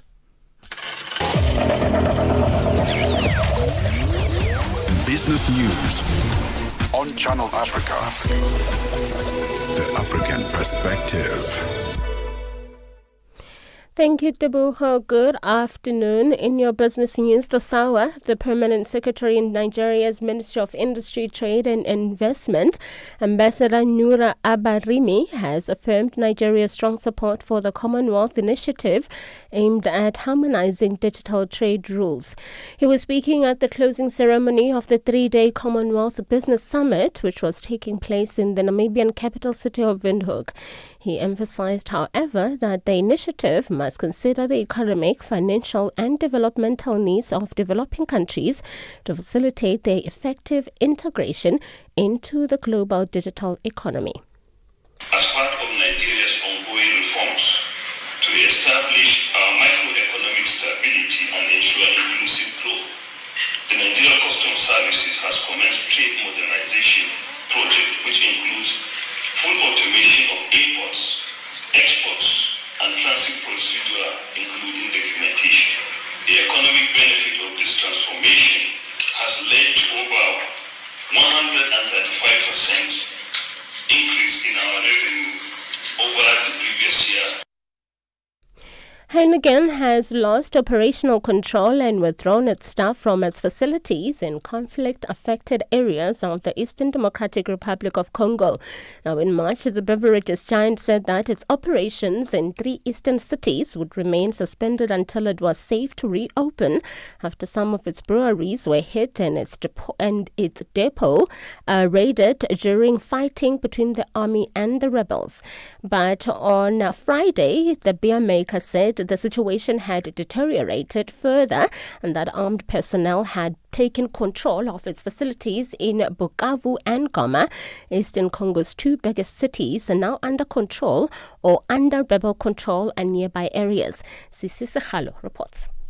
The beer maker says that as of the 12th of June, the conditions required to operate responsibly and safely were no longer present. The company says its Congo unit, Bralima, still operates in other parts of the country not affected by the conflict, adding that it would continue assessing the evolving situation. The group owns 4 breweries in Congo, producing Heineken beer, as well as other popular brands like Primus and Amstel. The Bukavu facilities employed around 1,000 people, both directly and indirectly. Now, nearly 14% of Heineken's total revenues come from its businesses in the Middle East and Africa, where Congo, with its population of over 100 million, is a large market. Toyota South Africa Motors has filed a $360 million lawsuit against the eThekwini municipality, the KwaZulu-Natal Province Transport Department, claiming damages from April 2022 floods that severely impacted its Prospecton plant. In papers filed in the Durban High Court, Toyota is claiming for damages sustained and loss of business. Toyota's plant, along with other factories in Isipingo in the south of the Durban metro, were completely flooded. Toyota says the three entities failed to maintain the stormwater drainage system, including the Umlaas Canal and a beam. Fanele Mhlongo has more. In court papers, the Toyota says it suffered 4.4 billion rand in damage to equipment and sustained over 2 billion rands worth of loss in business while the plant was being repaired. Toyota says in court papers the failure to maintain the structural integrity of the Umlaas Canal, a concrete-lined canal intended to divert the Umlaas River around Prospecting Industrial Area, exacerbated flooding in the area. Global equity funds have recorded net outflows of $19.82 billion for the week ended the 18th of June, the largest in 3 months. Now, according to LSEG Lipper, data investors divested a net $19.82 billion from global equity funds during the week. U.S. equity funds led regional outflows with net sales of $18.43 billion, their steepest withdrawal in 3 months. Asia saw outflows of $2.86 billion. Now, finally, Italy's Prime Minister Giorgia Meloni is hosting a summit aimed at boosting economic development in Africa and, in the process, cutting illegal immigration. Leaders from several African countries will join the meeting in Rome, as will the head of the European Commission. The BBC's Paul Moss has the details. Giorgia Meloni has made clear this is not about charity. If African countries are more wealthy, she argues, fewer people there will join the thousands of migrants who try to reach the Italian coast each year. Critics say $6 billion is not enough to transform Africa's economy in any significant way, or to give would-be migrants less reason to leave. Your financial indicators: one US dollar in Nigeria is trading at 1,546 naira 15, and Botswana is 13 pula 32. Kenya, the dollar is trading at 128 shilling 57, and in Zambia it's 23 kwacha 71. The BRICS countries: $1 in Brazil is trading at 5 ro 49. Russia is 78 rubles 42. India is 86 rupees 67. China is 71.18. And in South Africa, $1 is trading at 18 rand 05. $1 is trading at 74 pence to the British pound and 87 to the euro. Looking at commodities, gold is traded at $3,350 and platinum at $1,291 per ounce. The price of Brent crude oil is at $77.30 a barrel. Now, for any business news stories you would like to share with us, please send an email to newsroom@channelafrica.co.za or call us on +27 11 714 4459. For Channel Africa Business, I'm Nosipo Zuma.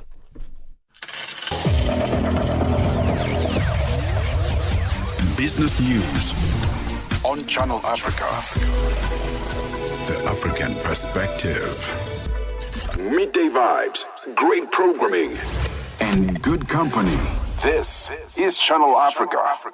Vue d'Afrique avec Joël Mouteba. Alors, peut-on considérer cette décision comme un désengagement durable des États-Unis vis-à-vis du développement africain, ou s'agit-il d'un simple réalignement stratégique? Bon, ça peut être les deux à la fois. Donc, au lieu de donner de l'argent à la Banque africaine de développement pour partager en vrac, ils préfèrent maintenant donc cibler les pays partenaires en Afrique. Donc, ça, c'est pour le réalignement stratégique. Alors, et aussi, ce n'est pas un désengagement durable, mais je pense que dans les 2 ou 3 prochaines années, il veut d'abord remettre de l'ordre dans ses affaires. Vue d'Afrique.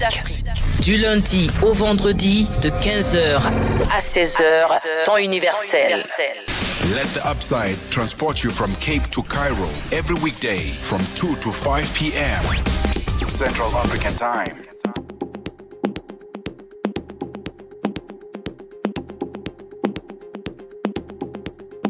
No interruptions, just the music you love on Channel Africa.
the doors.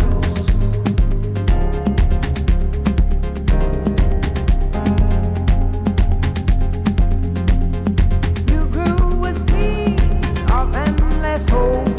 Yeah, you believe you can do more.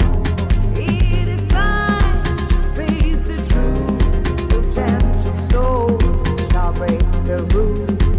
Their desire, their demands set on fire so many lands. This rise coming to an end behind the rain. A woman.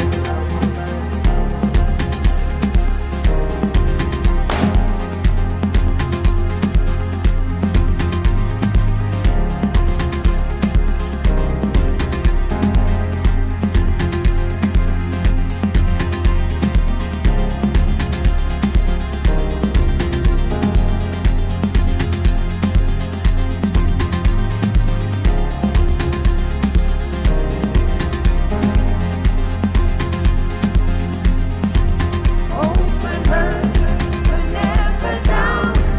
For your head, where's the crown? In your hands, of faith and more. For your eyes, open all the doors.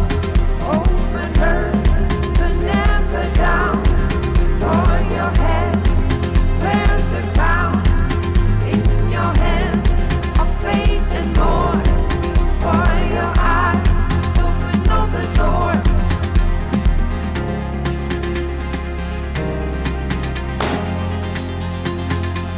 You were born in another space. New life as you choose to be. Not a queen to this modern age. You have faith in what could be.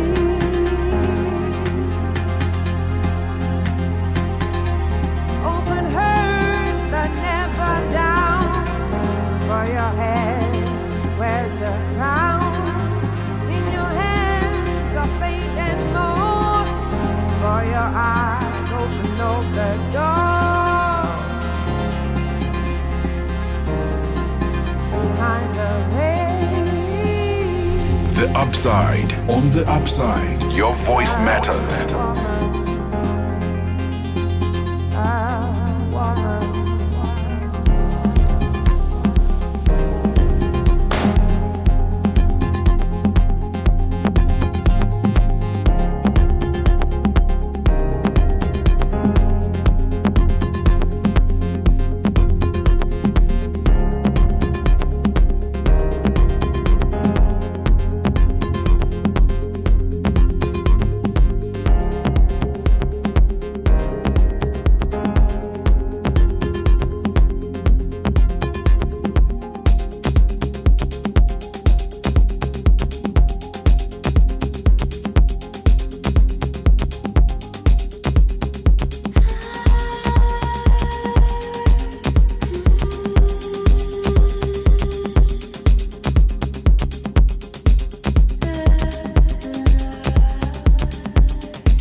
protecting my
Just the music you love on Channel Africa.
What a mix.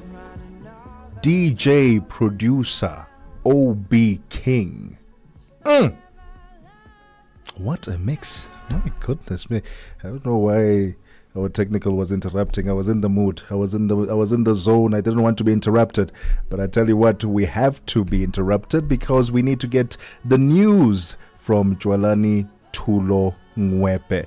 But I'm gonna let this fade out a bit. Then at 2 o'clock, Jwalani is gonna take over.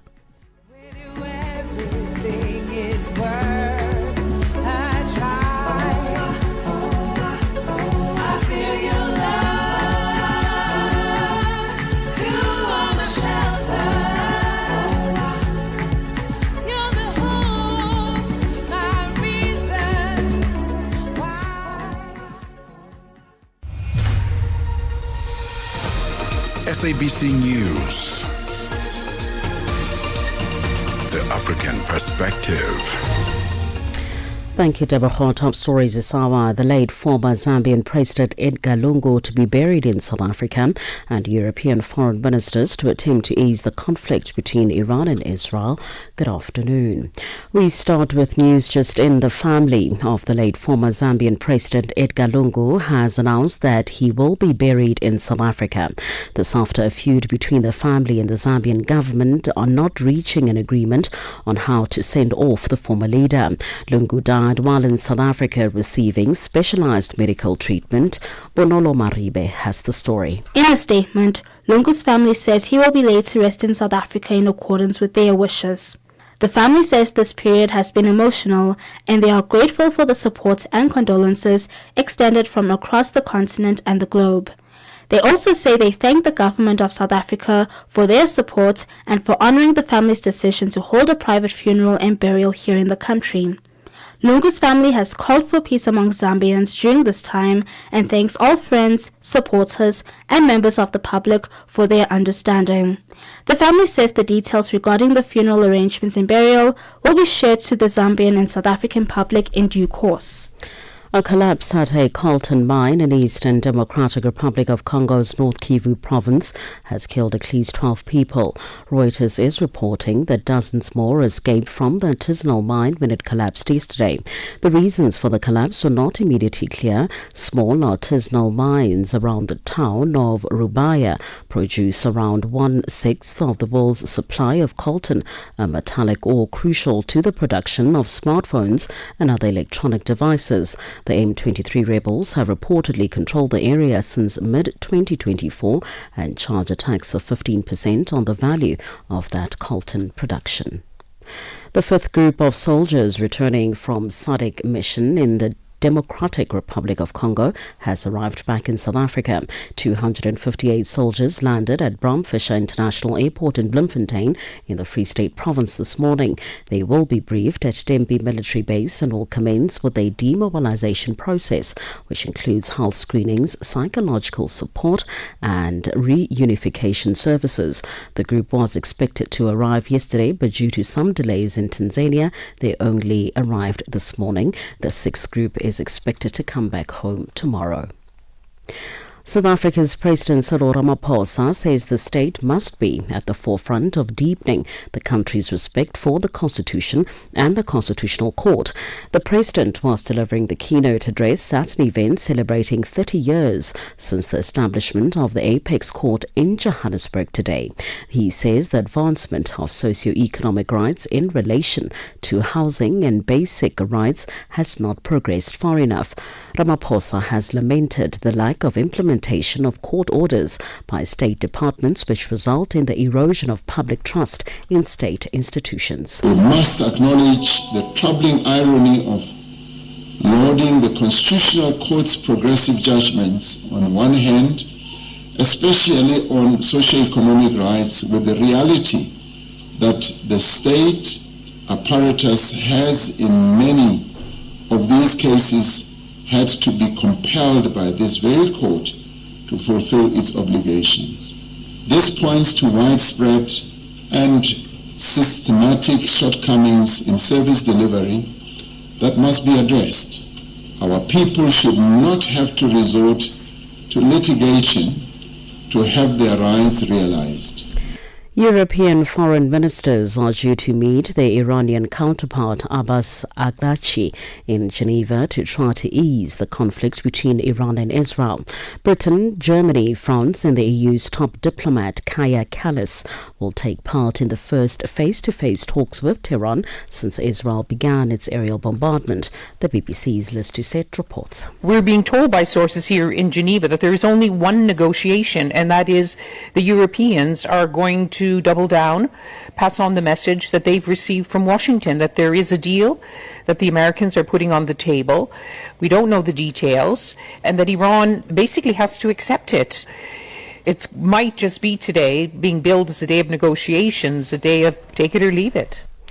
And recapping that breaking news story this hour, the family of the late former Zambian President Edgar Lungu has announced that he will be buried in South Africa. This after a feud between the family and the Zambian government have not reaching an agreement on how to send off the former leader.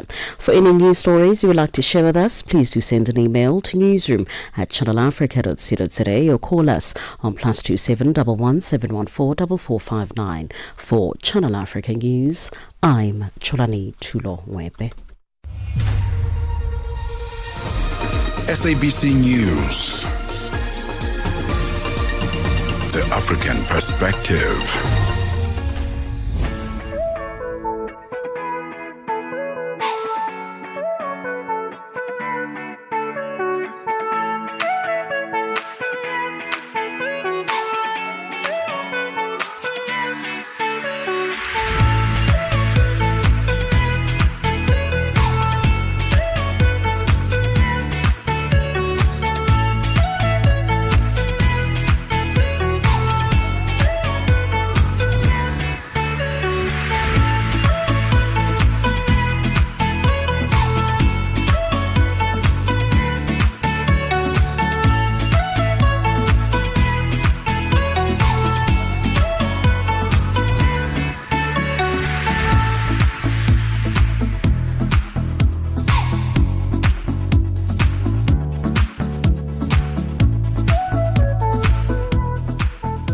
It is 7 minutes after 3 p.m. Central African Time. Welcome to the final hour of The Upside on Channel Africa, the African Perspective with me, Tebogo Lekhuleni, with you all the way to 4 p.m. Central African Time. Happy Friday!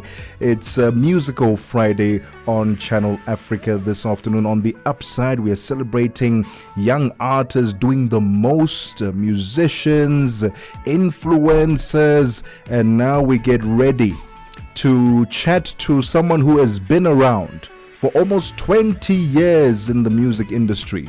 Hit after hit after hit. Mr. Cash Time, KO, joins us live in about 5 minutes time to talk to us about his latest body of work, Paracity. You may have heard it. He released it last week, if I'm not mistaken, on the 13th of June. What do you think of it so far? We get into conversation with the man himself. We'll talk about the music. We'll talk about entrepreneurship. We'll talk about everything. What a brain to pick. If you are in the music industry yourself or you're just a fan and would like to throw some questions in his direction, send them through on our WhatsApp line +27 63 406 9126. And you can stream the conversation live on our social media platform at Channel Africa on X, at Channel Africa on not on X. Well, at Channel Africa 1 on X, but you can stream us live from the studio at Channel Africa on Facebook and YouTube. Again, that WhatsApp line +27 63 406 9126. A quick question that I want to ask, and you're more than welcome to, send me a voice note in response to this. What do you think of the thumbs up emoji? Do you think that it's rude when someone sends you the thumbs up emoji? I ask this because the Gen Z want people to stop using the thumbs up emoji, saying that it suggests passive aggressive, it's super rude if someone sends you a thumbs up emoji. Someone else pointed out that it might feel weird because it's just too impersonal, especially if you are someone who values genuine interaction. What do you think of that? Thumbs up emoji, is it rude to use that? I use that a lot. Personally, I use that to acknowledge, okay, I heard you, thank you very much, sharp. But apparently the Gen Z are saying that, no, thumbs up is very passive-aggressive, it's very impersonal. What do you think? Do you share the sentiments? Do you like it when... Do you even notice when someone sends you a thumbs up emoji and think, that's a bit rude? What do you think? Are they exaggerating? +27 63 406 9126. Welcome to the final hour of The Upside. Darubini ya Afrika na I am Henry Shakif. Hawa wa Afrika Kusini wenye asili ya kizungu ambao wamepewa ukimbizi huko nchini Marekani. Je, nini chanzo cha wao kuomba ukimbizi nchini Marekani? Wenyewe wajaomba ukimbizi. Kuna shirika fulani inaitwa AfriForum, shirika mbili za wazungu ambao wanatetea haki ya wazungu hapa, AfriForum na Solidarity. Hao walienda Marekani kufanya kampeni kusema kwamba wazungu wananyanyaswa hapa kusini, na walivyofanya hiyo kampeni, serikali iweze kuwafuatilia kujua nini ambacho mnasema kwamba mnanyanyaswa. Kuna namna ya wao kwamba wamepoteza uraia wa Afrika Kusini, na je, endapo Trump akamaliza muda wake madarakani, uhalali wao wa kuishi nchini Marekani ukoje? Itakuwa vigumu, kifupi itakuwa vigumu wenyewe kupoteza uraia wao. Darubini ya Afrika 11 kamili hadi 12 kamili majira ya Afrika ya Kati. In this episode of Channel Africa Conversations, Peter talks to Dr. Tulisile Buddha, an academic, author, and an expert in indigenous knowledge systems. Join us for a compelling discussion on preserving African languages and traditions in the digital era. Dr. Tulisile unpacks the role of educators, explorers, and how technologies like AI can support cultural preservation, and challenges us to rethink how we honor African heritage. You can find the episode on YouTube, SABC Plus, and on our website, channelafrica.co.za. This episode is a must-listen for educators, creators, and change makers across the continent. Channel Africa, the African perspective. Broadcasting in 5 different languages, connecting the continent. This is Channel Africa, the African perspective.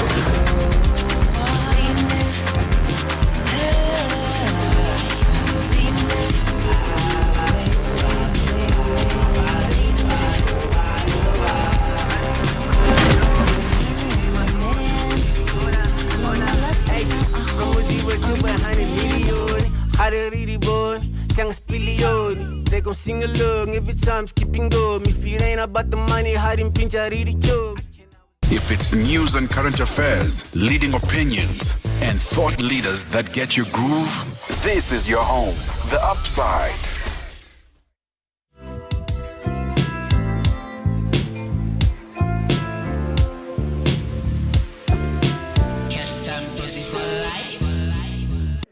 Your weekday afternoons have been upgraded by The Upside. With me, Tebogo Lekhuleni, and my partner in crime, Nompumelelo Ngubeni. And if you want to find out all things luxury, fashion, travel, and arts and culture, this is exactly the place to be. Prepare to be delighted. If it's hip, if it's happening, we are talking about it. We talk about what's now, what's next, and most importantly, what matters most on the African continent and the diaspora. Do you know what time it is? Catch us every weekday on Channel Africa from 1 to 4 p.m. Central African Time. Yeah, that's us every weekday afternoon.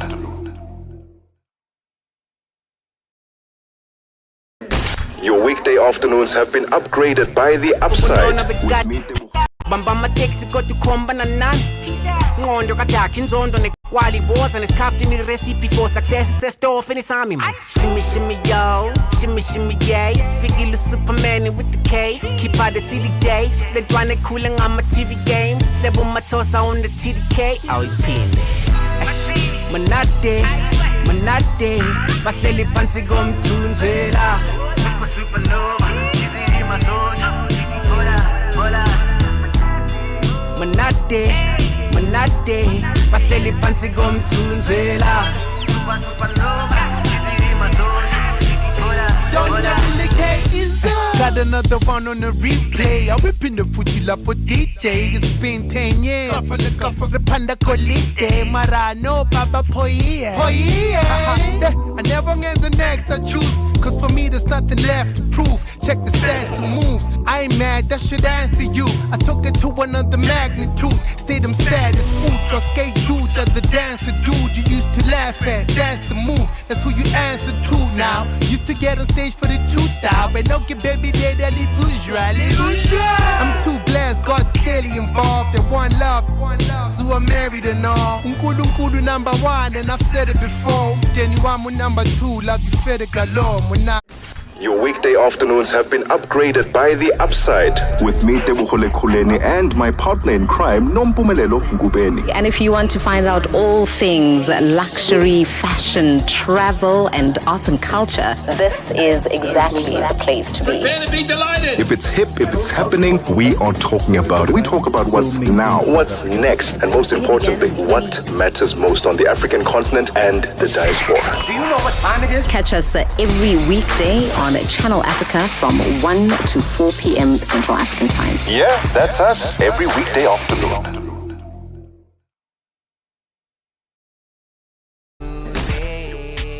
Supernova. KO Mr. Cash Time featuring Casper Nyovest. This is his latest body of work, Para City. This album came out on the 13th of June. What do you think? We're going to have a chat with him in a few minutes' time. Mr. Cash Time himself. +27634069126. What did you think of the song? Have you listened to the album? Do you have a favorite on that album yet?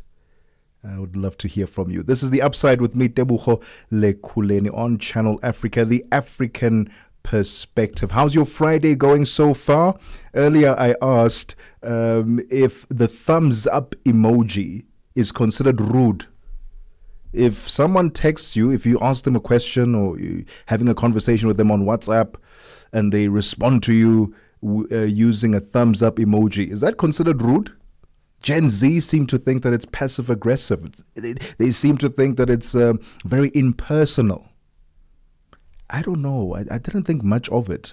Honestly, I thought thumbs up is an easy way to just say, shup, I acknowledge, I hear what you're saying, cool. Apparently, it's being very rude. So that means what? I must stop? I'm not going to stop. That's why I was asking. What do you think? Do you think it is passive aggressive when someone sends you a thumbs up emoji as responding to a text, responding in a conversation? Is it considered rude?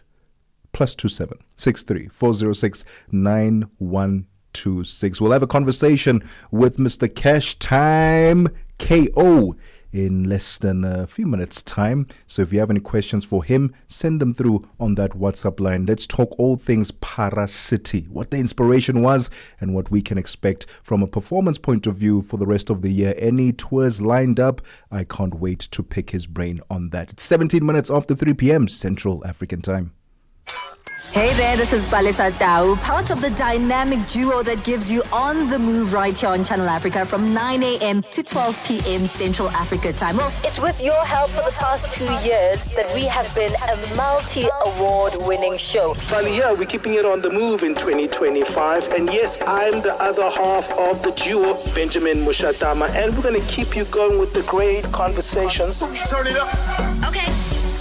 On the Move comes back in 2025 to give you more of the content that made us a Maldo and to deliver that bold, boundary-pushing content that you love. And of course, giving you a ride through the 3 hours of news, views, and entertainment. Every weekday from 9 to midday Central African time, right here on Channel Africa. The African perspective. Cool. Let's go. Africa. It's time to plug into the heartbeat of the continent. Tune in to Channel Africa, your go-to radio station that broadcasts in 5 different languages. L'Afrique du Sud célèbre la journée nationale du Kabla hujaitwa kwa jina la Double K, or more of our forests have been destroyed. Partido Africano da Independência da Guiné.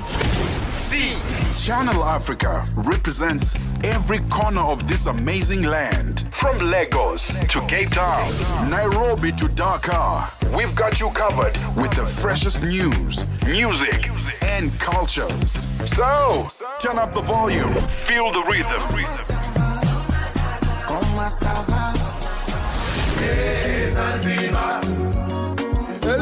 Enjoy the conversation. Channel Africa, the African perspective. Fresh and exciting. The Upside, hooking you up with today's news from the African perspective. Well, few names in the South African music industry carry the kind of weight, consistency, and evolution that our next guest embodies. For nearly 2 decades, he's been a voice for the hustlers, the dreamers, and the silent grinders, blending razor-sharp lyricism with the pulse of the streets. From tear gas to karakara, from Sete to now Para City. Our guest hasn't just survived the game, he's helped define it. A pioneer who turned setbacks into soundtracks, pain into poetry, and hustle into a blueprint. Ladies and gentlemen, please welcome Mr. Cash Time himself, KO. KO, welcome to the Upside. Thank you so much for your time. Sir. How are you doing, sir? Thank you so much, my bro, for having me on the show, man, on the platform. Shout out to all the listeners out there. I tell you what, almost 20 years in the industry. KO, has it settled in yet? Has it registered that you've been doing this for that long?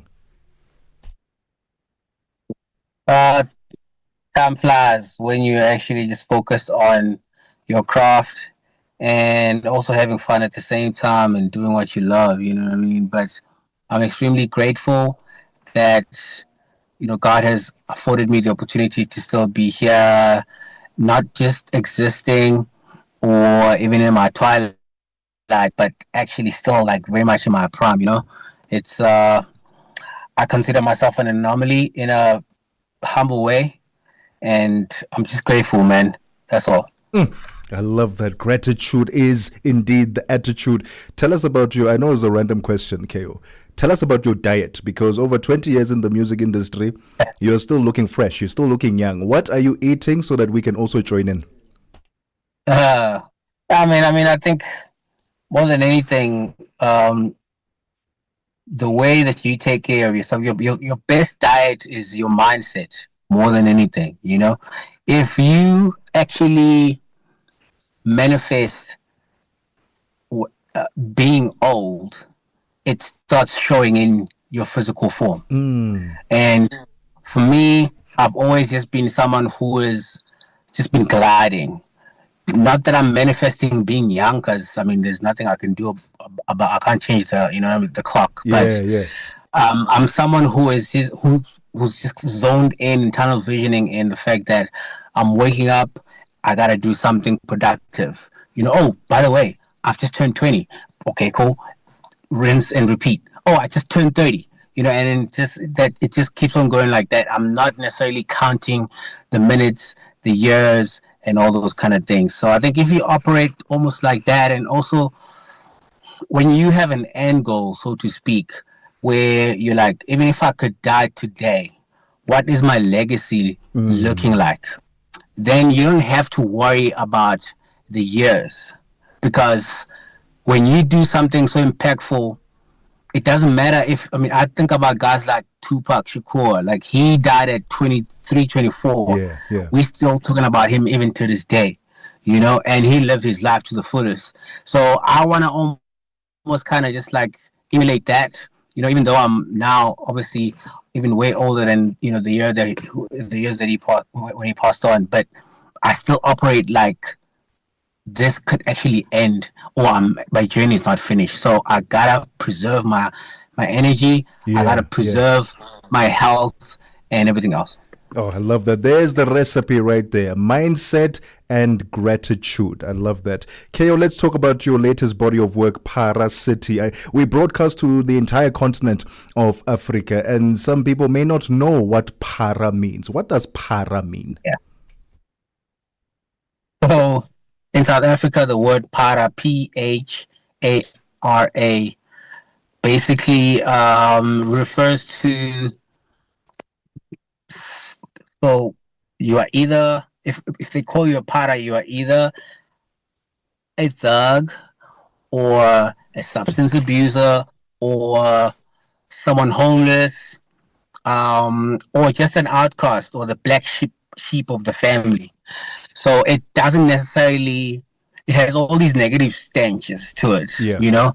But for me, when I look at the world today, I feel like we are living in a world where it's dominated by those type of characters, not only people who are solely just like substance abusers or the ones that you find on the streets, you know, doing all kinds of unflattering things, or people that do petty theft, or outcasts in the form of being, you know, homeless. Yeah. There are actually people who are wearing Armani suits, sitting in government, driving Rolls Royces, who partake in all those things that I just mentioned.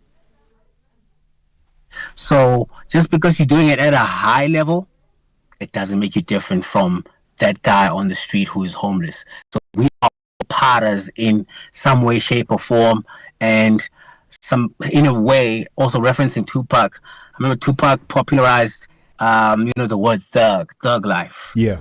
And he put a different twist to it. You know, I'm a thug because I'm hustling and I'm trying to make an end to a means to an end because of my environment. You know, I'm forced to be a hustler to do X, Y, Z to feed my family. And I think a para in 2025 for me, whether you are Donald Trump, I think Donald Trump is a para, I'm sorry. But like, you know, just those type of characters, to me, in short, I think we are all paras, basically. Wow. I think someone listening in at home right now is like, oh, even me, I might be a para. Because in actual fact, you also shine positivity to that para. You're saying that you're a hustler, you're making things happen. And when you're listening in on this album, it's one of hope, it's one of encouragement. Yes, you talk about the tough times, and which I love, because a lot of the times hip-hop artists will glamorize the good times, the money. But you're also talking about the tough times. Why was that so important, to reflect that in life you will go through those tough times, but you have to conquer? I think it's a lost art in itself, because those are the fundamentals of what hip hop was built on, the foundational elements. Yeah. And, you know, we had to reflect the times. I mean, the fact that I live in a nice house and drive a nice car does not mean that's where the world is right now. Majority of the people are dealing with mental health. There's unemployment, you know, the illnesses and all kinds of things. There's a financial crisis. I need to appeal and speak to those people because they are the ones that put me on the stage where I'm at. So just because I'm out of the woodworks, it does not mean that now I need to speak a different language. Those people are still very much me, and I'm still them, and I always got to represent as much as possible. And that's why I'm saying it's a lost art, because we got too caught up in trying to, you know, the fleshy lifestyle. Fashion, materialism, and all these kind of things that don't necessarily build our society. We gotta read it back a little bit and just read the room, man. You can't be flexing on people who don't have nothing. It just doesn't make any sense. And if music can sort of kind of bridge that gap, well, I'm here for it. Oh, and we were looking at the artwork. You're like, okay, that's where you are trying to explain what a para actually is in the form of the suit there. Well, so I love how you were able to illustrate it there on your cover art. You have collaborations on this album, and when I then look at the people that you were working with, I want to know, are we going to see a tour at any stage, at any point in time? Because quite a few people you featured on there, and we'd love to see you on the road. Absolutely. I'm always working. I mean, The focus single right now is a song called Supernova featuring Casper Nyovest. Yeah. One of the GOATs out here. I have NT. I have some of the newer guys, like 25K. I actually have a homeboy of mine all the way out in Ghana who's doing amazing things by the name of King Promise. Yeah. And he's also on the album.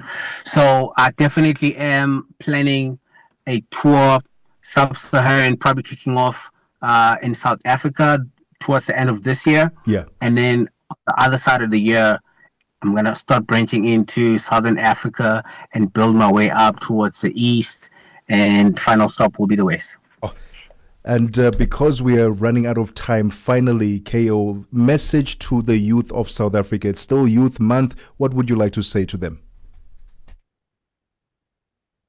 Believe in your identity. Believe in the land that birthed you. I know there are challenges right now when you open your door and you look outside. There's a lot of people that are despondent, but there's still a lot of beauty within the people themselves. The fact that our leaders maybe sometimes are not necessarily a good reflection of who we are as a country and our future, we have it within us. If we look within, that's where the actual fire actually lies. And let's tap into that, keep that growing, and we will turn things around for the better. Mr. Cash Time himself, KO, thank you so much for your time. Go and stream Para City on all streaming platforms. It is now 30 minutes after 3 p.m. Central African Time. My guy, thank you so much for your time. Let's get the sports news with Figi Lelingwati. Sports on Channel Africa. The African perspective. We kick off with football news. Nigeria Super Falcons captain Rashidat Ajibade has urged the Nigeria Football Federation, the NFF, to ensure the team receives full backing as preparations for the 2025 Women Africa Cup of Nations WAFCON hot up. The 9-time African champions will begin their quest for a record-extending 10th WAFCON title on the 6th of July with an opening Group B match against Tunisia at the Labi Zaouli Stadium in Casablanca. They will also face Algeria and Botswana in what is expected to be a competitive group phase. Get more matches so to help us prepare for the tournament ahead. But since we didn't get it, it is what it is. We have to make use of what we have. We have to focus on the future and let go of the past, and which the future is the game ahead of us in the tournament. And I know that we have a talented and an experienced squad to give in their best on that in the tournament. And majority of the players on the squad are experienced players, and we know how to adapt. Of course, if you're in Nigeria, you know how to always adapt in every circumstances we find ourselves. Yeah, the goal is clear. We're going for what we want, and I believe we would achieve it by God's grace. More of football news. Zambia's women's national soccer team coach Nora Hoptel has named her final 24-member squad for the Women's Africa Cup of Nations today. Nora has selected a team which comprises of internationals and local stars, and the team is in camp before shifting base to Morocco for an international training camp set to start on the 24th of June. Zambia is in the same group alongside Morocco, Senegal, and the Democratic Republic of Congo. And Zambia will first trade tackles with Morocco on the 5th of July at the Olympic Stadium in Rabat. Now, rugby news. The Springboks are the first to admit that the start to their international season will not be a conventional one. Owing to the British and the Irish Lions tour to Australia and the French tour to New Zealand, there is no top-tier rugby nation heading to South Africa. The Boks will start their season next Saturday against an unknown opponent in the form of the Barbarians. But the Boks have fostered a very competitive environment, saying they will maintain their high standards. Springbok players have assembled from around the globe. There are Boks playing in the United Rugby Championship, the English Premiership, and the Japanese League. Damien D. Allende is part of the Japanese contingent. He has achieved almost everything in the game, but the hunger is still there for the line-breaking center. I think a third World Cup would be great to finish off a long career. But for me, it's just the enjoyment of the rugby, especially playing in Japan. The game's a lot faster there compared to what I've played in the past in other leagues. So Yeah, for me, it's I know after achieving so much in rugby, sometimes it's you lose motivation. But for me, I think it's inspired me more personally. A total 9 Kenyan athletes will be in action at the Shalit Stadium at the 2025 Diamond League season enters its 8th stop at Meeting de Paris today. The big headliners on the night will be emerging steeplechase star Faith Cherotich, who will be seeking a 3rd Diamond League win this season as she lines up for the women's 3,000-meter steeplechase final at 10:23 Central African Time. In the absence of rival Winfred Yavi, the Kenyan youngster will duel off with Ugandan Peruth Chemutai, who after a slow start in Doha last month took a win at the FBK Games in Hengelo 2 weeks ago. Cherotich will also be up against Ethiopia's duo of Lomi Muleta and Sembo Almayeu, as she also keeps an eye on reclaiming her world lead, which is now in the hands of Doris Lemgoli. For any sports stories you'd like to share with us, please do send an email to newsroom@channelafrica.co.za or call us on +2711 714 4459. This is Channel Africa Sport with me, Figile Lingwati. Sports on Channel Africa. The African perspective. Grande nouvelle à Channel Africa. Vous pouvez désormais écouter et regarder vos émissions préférées sur Channel Africa. Channel Africa diffuse maintenant en direct sur Internet et sur tous nos réseaux sociaux de 6h à 21h, heure d'Afrique centrale. Sur Channel Africa 1. Téléchargez l'application SABC+, ou visitez notre site internet www.channelafrica.co.za et rejoignez-nous en direct sur toutes nos pages réseaux sociaux Channel Africa 1. Channel Africa est désormais en diffusion audiovisuelle uniquement pour le plaisir de vos yeux et vos oreilles. Channel Africa, la perspective africaine. 36 minutes after 3 p.m. Central African Time, and for the last time on the upside this afternoon, Nosipho Zuma has your business news. Business news on Channel Africa. The African perspective. Thank you, Tebogo. Good afternoon. In your business news this hour, the Permanent Secretary in Nigeria, Ministry of Industry, Trade and Investment, Ambassador Nura Abarimi, has confirmed Nigeria's strong support for the Commonwealth Initiative aimed at harmonizing digital trade rules. He was speaking at the closing ceremony of the 3-day Commonwealth Business Summit, which was taking place in the Namibian capital of Windhoek. He emphasized, however, that the initiative must consider the economic, financial and developmental needs of developing countries to facilitate their effective integration into the global digital economy. As part of Nigeria's ongoing reforms to establish our microeconomic stability and ensure inclusive growth, the Nigeria Customs Services has commenced trade modernization project, which includes full automation of imports, exports, and transit procedure, including documentation. The economic benefit of this transformation has led to over 135% increase in our revenue over the previous year. Heineken has lost operational control and withdrawn its staff from its facilities in conflict-affected areas of the Eastern Democratic of Congo. In March, the beverage company, or the beverage giant, said that its operations in the three eastern cities would remain suspended until it was safe to reopen after some of its breweries were hit and its depot raided during fighting between the army and rebels. But on Friday, the beer maker said the situation had deteriorated further and that armed personnel had taken control of its facilities in Bukavu and Goma, Eastern Congo's two biggest cities, now under rebel control and nearby areas. Sisi Sehalo reports. The beer maker says that as of the 12th of June, the conditions required to operate responsibly and safely were no longer present. The company says its Congo unit, Bralima, still operates in other parts of the country not affected by the conflict, adding that it would continue assessing the evolving situation. The group owns 4 breweries in Congo, producing Heineken beer, as well as other popular brands like Primus and Amstel. The Bukavu facilities employed around 1,000 people, both directly and indirectly. Now, nearly 14% of Heineken's total revenues come from its businesses in the Middle East and Africa, where Congo, with its population of over 100 million, is a large market. Toyota South Africa Motors has filed a $360 million lawsuit against the eThekwini municipality, the KwaZulu-Natal Province Transport Department, claiming damages from the April 2022 floods that severely impacted its Prospecton plant.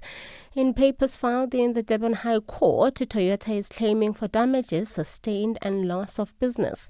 Toyota's plant, along with other factories in Isipingo in the south of Durban Metro, were completely flooded. Toyota says the three entities failed to maintain the stormwater drainage system, including the Umlas Canal and a beam. Fanele Mhlongo reports.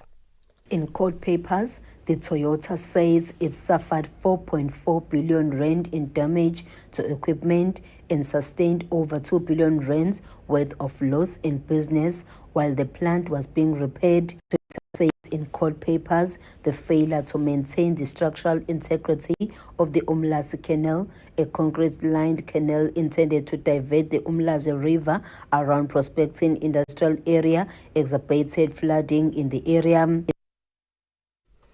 Global equity funds have recorded net outflows of $19.82 billion for the week ended the 18th of June, which is the largest in 3 months. Now, according to LSEG Lipper data, investors divested a net $19.82 billion from global equity funds during the week. U.S. equity funds led regional outflows with net sales of $18.43 billion, their steepest withdrawal in 3 months.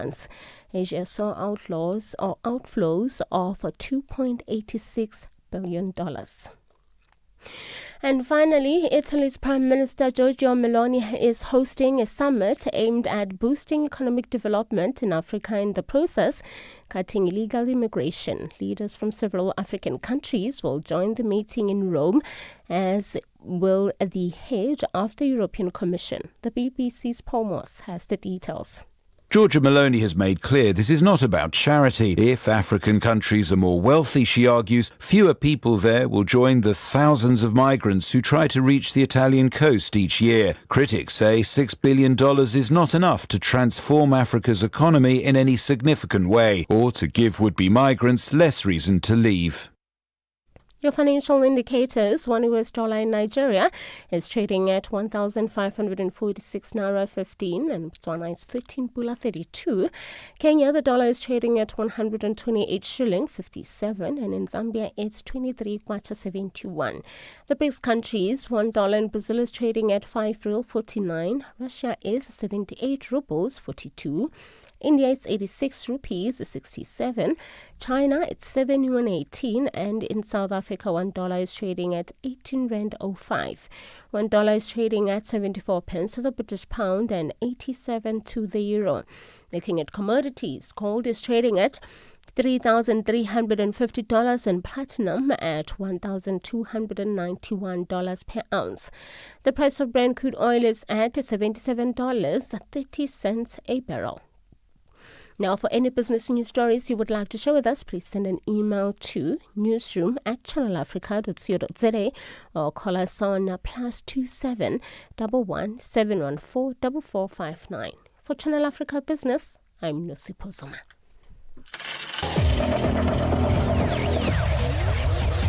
Business News on Channel Africa.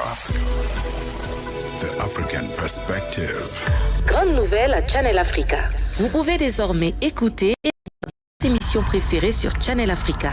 Channel Africa diffuse maintenant en direct sur Internet et sur tous nos réseaux sociaux de 6h à 21h, heure d'Afrique centrale, sur Channel Africa 1. Téléchargez l'application SABC+ ou visitez notre site internet www.channelafrica.co.za et rejoignez-nous en direct sur toutes nos pages réseaux sociaux Channel Africa 1. Channel Africa est désormais en diffusion audiovisuelle uniquement pour le plaisir de vos yeux et vos oreilles. Channel Africa, la perspective africaine.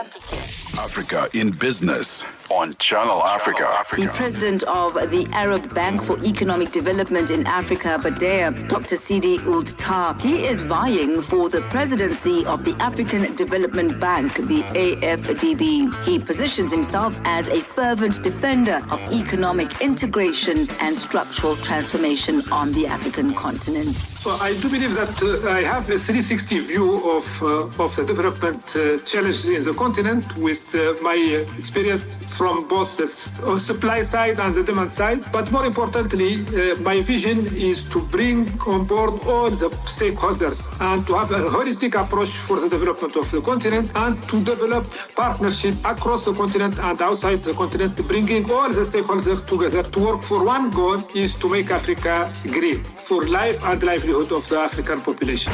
Bringing the African markets into your home. Channel Africa, the African perspective. We are on Open Views Audio Bouquet. Channel 628.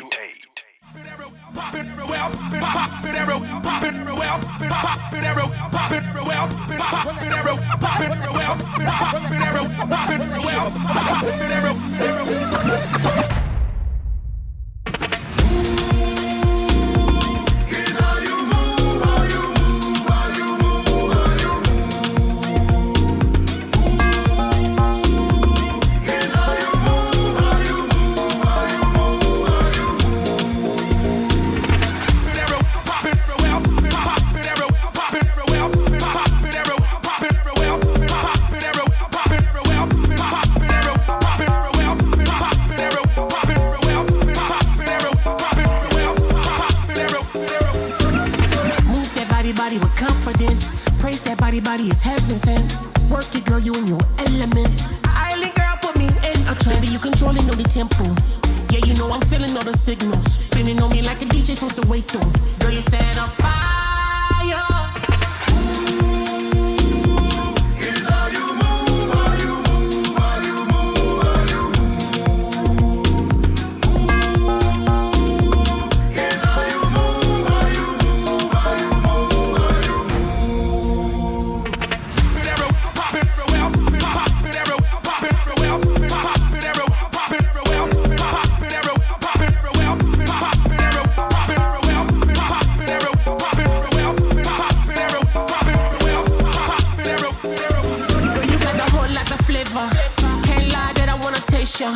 Praise to your mama cause she made ya. You a whole show bodega. Baby girl, them hips don't lie when you ride. Shawty, you a highlight. Wanna watch you all night. Got a nigga like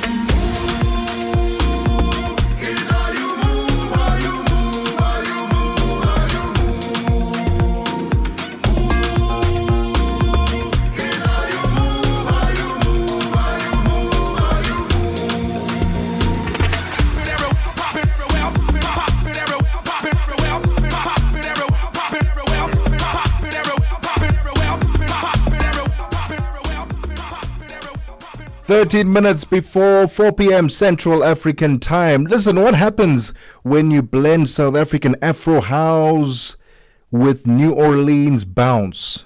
I tell you what you get. Something new, vibrant, and globally infectious. Afro Bounce. V-Script alongside Luke Goliath and Flyboy Kino are blending continents, cultures, and rhythms in this new single titled How You Move, offering a sneak peek at an EP that promises to move bodies and connect hearts. Today we are unpacking the sound, the story, and the movement behind this exciting global fusion with producers V-Script and Luke Goliath. Gentlemen, thank you so much for your time and welcome to the Upside. Shout out, thanks for having us. Let's start with you, V-Script. New Orleans meets South Africa. When I listen to that song, I ask myself, what took so long? That is quite the banger. Yeah, man, I appreciate it. What brought this collaboration together? Well, pretty pretty much it was my first time ever coming to South Africa was because of a writing camp. My good friend Ross Lowe put together. This was part of the safety club. So he invited a couple of us from the States to come to his hometown, which he's born and raised here, too, in Cape Town. So he invited a couple of us to come here. He invited a couple of us to come here, come for a writing camp. A couple of us to come here and come for a writing camp. From that time, that's when I met Luke. And me and Luke connected during the writing camp. And once we connected, we started sharing visions together. We started building together. I got introduced to the culture here, and a lot of the culture reminded me of where I was from. It reminded me of New Orleans. It was like a reflection. It was like I was looking at New Orleans in another, like it was just super similar from how the culture moved, how you guys have Amapiano, and how we have bounce music, and how each genre have the same nuances, have chants and everything. So it was just like a reflection. And then the people here is just like how it is in New Orleans, like we're inviting, we show a lot of hospitality. So it was just like a reflection, and everything just made sense. Oh, I love that. And Luke, when V-Script pitched this to you and said, listen, let's blend these two together. Let's blend Afro House. Let's blend New Orleans bounce. What went through your head? Were you for this idea initially? Were you a bit skeptical? No, it's definitely for the idea. I feel like it's really important right now with music and where the culture is going and where music's shifting to. Yeah. That we all come together with our different cultures and fuse it. That's the only way we can really create like new sounds is through fusion of cultures and sonic landscapes. And then this. Oh no, and I tell you why you're excited, because I again, when I heard it, in my mind, I'm like, what took so long for us to get such a collaboration? V-Script, let's talk about this song, How You Move. Who is it made for? It's made to just uplift. It's made to make you feel good. It's made for partying, you know what I'm saying? It's electrifying energy, you know what I'm saying? So that's what bounce is. That's what Amapiano is. It's like cousins. They're like cousins. Like, because it's not a slow paced vibe. It's a uplifting pickup vibe. So it's made to lift you up. And then Luke, have you worked with international artists or producers before? Was this your first US South African collaboration? Now there has been in the past. I think the first one was actually where me and V-Script met, which was through Ross Lowe at the Safety Club camp. That's where I had a session with V.A.1, Rock Bailey, Trinidad James.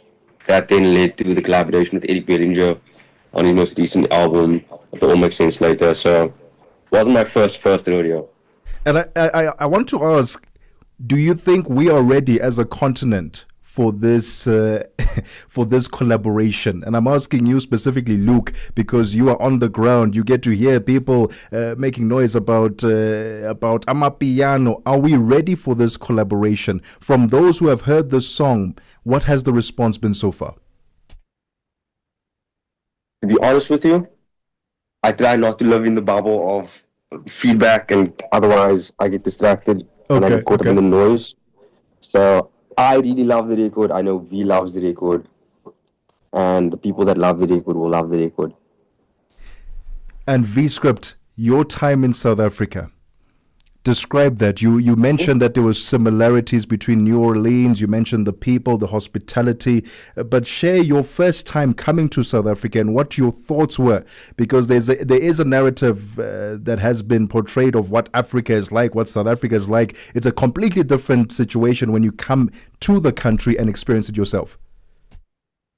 Oh, man, it was amazing to me. You know what I'm saying? So it was like, growing up in the States, when they show Africa, when you're watching TV and stuff, how they don't show the most beautiful parts of it. Yeah. So obviously, it was a big eye opener. Like when I first came here and I'm posting pictures and all my friends back at home from New Orleans, it was like, yo, bro, right now we living through you.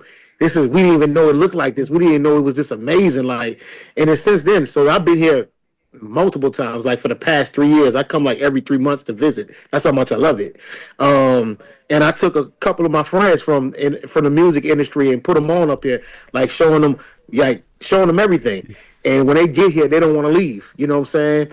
Because it's what I do feel, what I do respect, and I do honor, and I love about this place. It took me back to when I was a kid growing up. It took me back like the love, the innocence, the love, like the nurturing. Everybody seems so nurturing. And that's something like you get from your parents. Like I haven't experienced it. Like I was telling one of my friends that's from here, I was like, yo, even when they was on the phone talking to one of their friends, they told their friends, I love you. That's not normal in the States. Like we don't, you know what I'm saying? We might get clowned for telling one of our partners, man, we love you, man, you soft, you know what I'm saying? But the fact that you guys, embrace that was so inspiring to me. And then from a musical perspective, it touched me so much that even when I got home, like when I left the first time, I didn't take no sessions. Like everybody was calling me to get in, from the Summer Walkers to yada yada. Was calling me for records for this person, and I was like, nah. I'm focused on this right now, because one thing I do love and I appreciate, even the music I heard up here from the artists, from the different artists, and just the top lines. Yeah, like the message was love, LOVE, and being home where you got so much toxic R&B, so you hear that every day, everybody want to do that. It took me back to the 90s R&B message with rhythm. So when I look at that, when I look at this project is uplifting. This project is pushing the love envelope. It's pushing unity, pushing the bridging of the gap, the bridging of cultures, educating each other on our own culture. You know what I'm saying? Because when you step aside and you look at culture, everything is alike. We all alike. We all alike at its core. We all do things different, but we all alike. It's all love from the African continent. And Luke, what is the vision for the full EP that's dropping in August? Are we going to expect more fusions, more surprises? Yeah, definitely. So there's some more Afro House records on here as well. Again, these coming in with these world of urban. I'm coming in with the more African percussion and drums and merging those two worlds again. Some of these stuff are like fast, slow paced, mid paced. But it's like V says, it's all about love vibration. It's all about togetherness, becoming one. 5 years from now, Luke, where do you see Afro Bounce? And where do you think it's going to head globally? Do you think it will be as loud, as proud as the Amapianos of the world? Where do you see it in 5 years' time? I definitely think it can be. If me and V stay as serious as we've been, and we keep pushing and just stay consistent. I think it's a great sound. I think it's something new, something fresh. It feels good, feels right. Oh, I love that. And V-Script, are we going to see any performances? Because now that you've got Afro Bounce out there, people want to now go to the club and enjoy this music. Are we going to see any live performances from the two of you collaborating on that? Yeah, for sure. So we building. Right now, we're in the building stage. So the next thing is to bring this thing to festivals, bring this thing to, different concerts, do a tour. My plan is to come back during festival season in South Africa and perform during festival season. So we're doing all the legwork now so when January comes, all this stuff makes sense. Oh. And then finally, to any artists on the African continent, even in the world, that are thinking of collaborating across borders, across genres, you have done it successfully. What advice do you want to share with them right now? I always say this. My big brother, Rodney Darkchild Jerkins, shout out to Rodney Jerkins being entered in the Songwriter Hall of Fame this year. So shout out to him. But he's been such an influential person to my career. And one thing he always told me, like, yo, the world is big. He always say, V, don't think of just like your world. Don't think of just New Orleans, even though you live in Atlanta. Just think of Atlanta. Like, travel to get these different experiences, because, one of the things he shared with me, say my name would have never been made if he didn't go to a club in London and hear a specific sound that inspired Say My Name by Destiny's Child. So when he told me that, I'm telling you, I gotta give the same advice to the next up and coming songwriter, producer, artist. Don't put yourself in the box. Always push the envelope, because that's what we are. We are scientists. We're meant to, God didn't stop with just the earth. God created galaxies.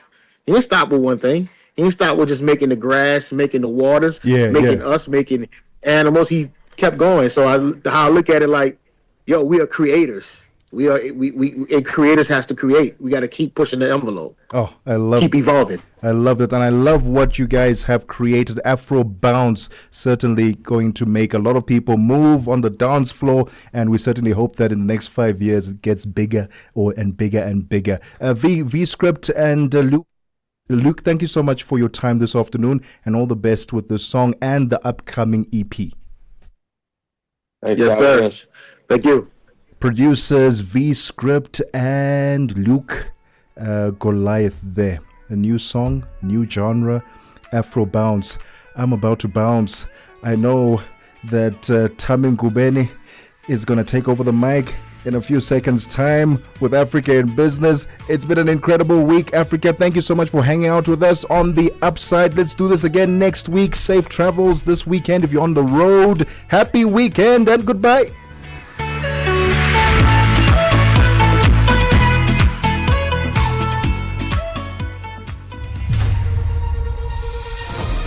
SABC News. The African Perspective.